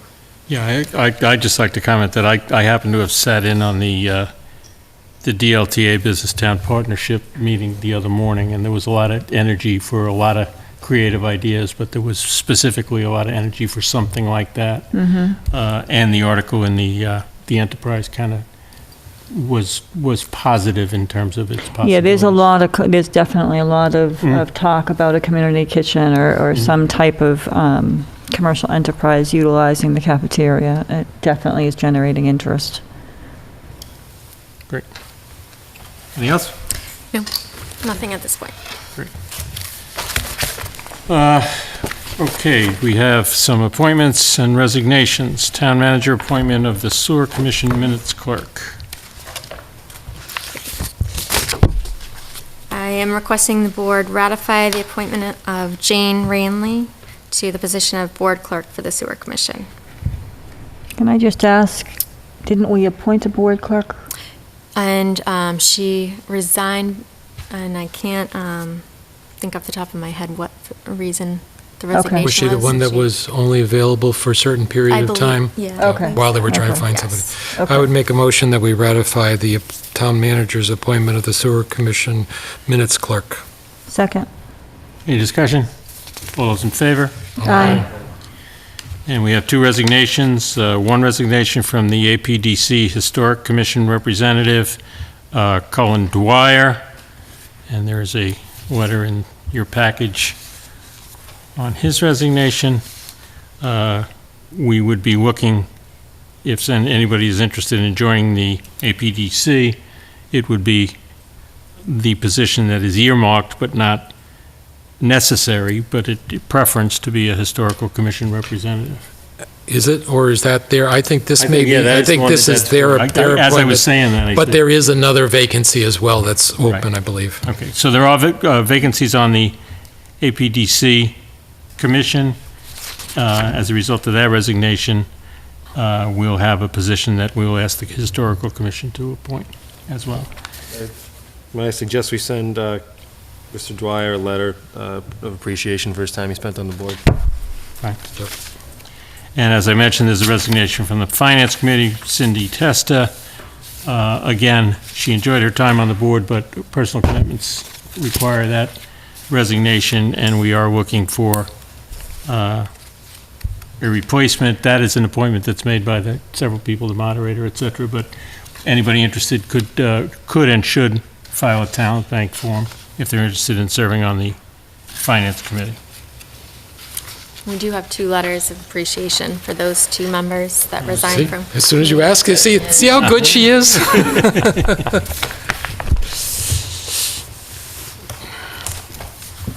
Okay. Again, just to go over our schedule, our next meeting next week is a workshop meeting with boards and committees on the 10th. We will meet on the 17th, and we will not now meet on the 24th so that we can participate and support the opioid workshop.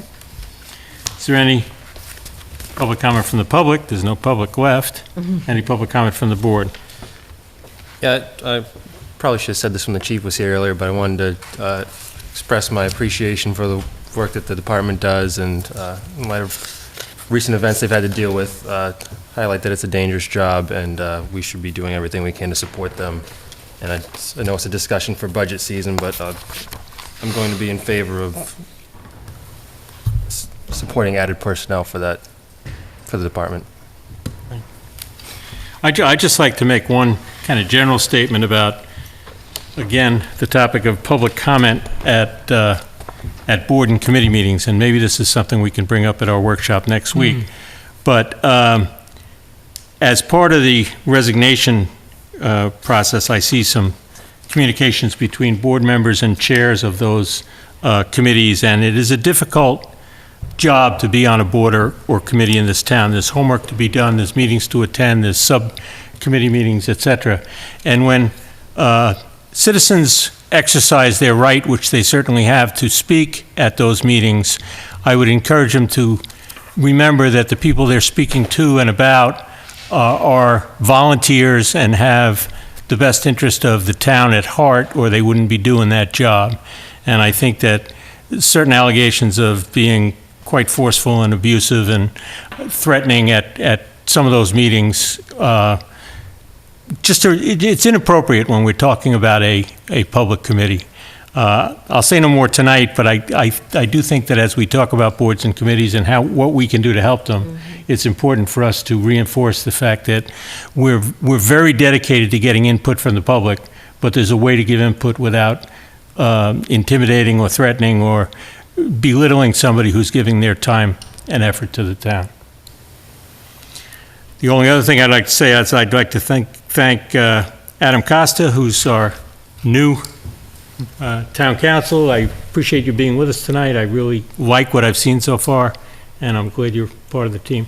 Well, thank you, and appreciate being here, and I encourage you all to try and fit it in your schedules. Office hours, we've tried to scatter them these past few months, some evening hours, some afternoon hours, a few morning hours. We're going to continue to do that, and as Heather had said earlier, we're still working out some of the kinks in terms of timing. It seems that some of these meetings are running long into the next meeting, and we've had, as Heather said, we've had some double bookings and so forth, but we're working through those issues, and it'll get smoother as time goes on. But it's been beneficial to me so far. I hope it's been beneficial to those who have attended, and I feel like I'm becoming more a part of the community and getting to know you better, and that's what it's all about. So it's been enjoyable so far.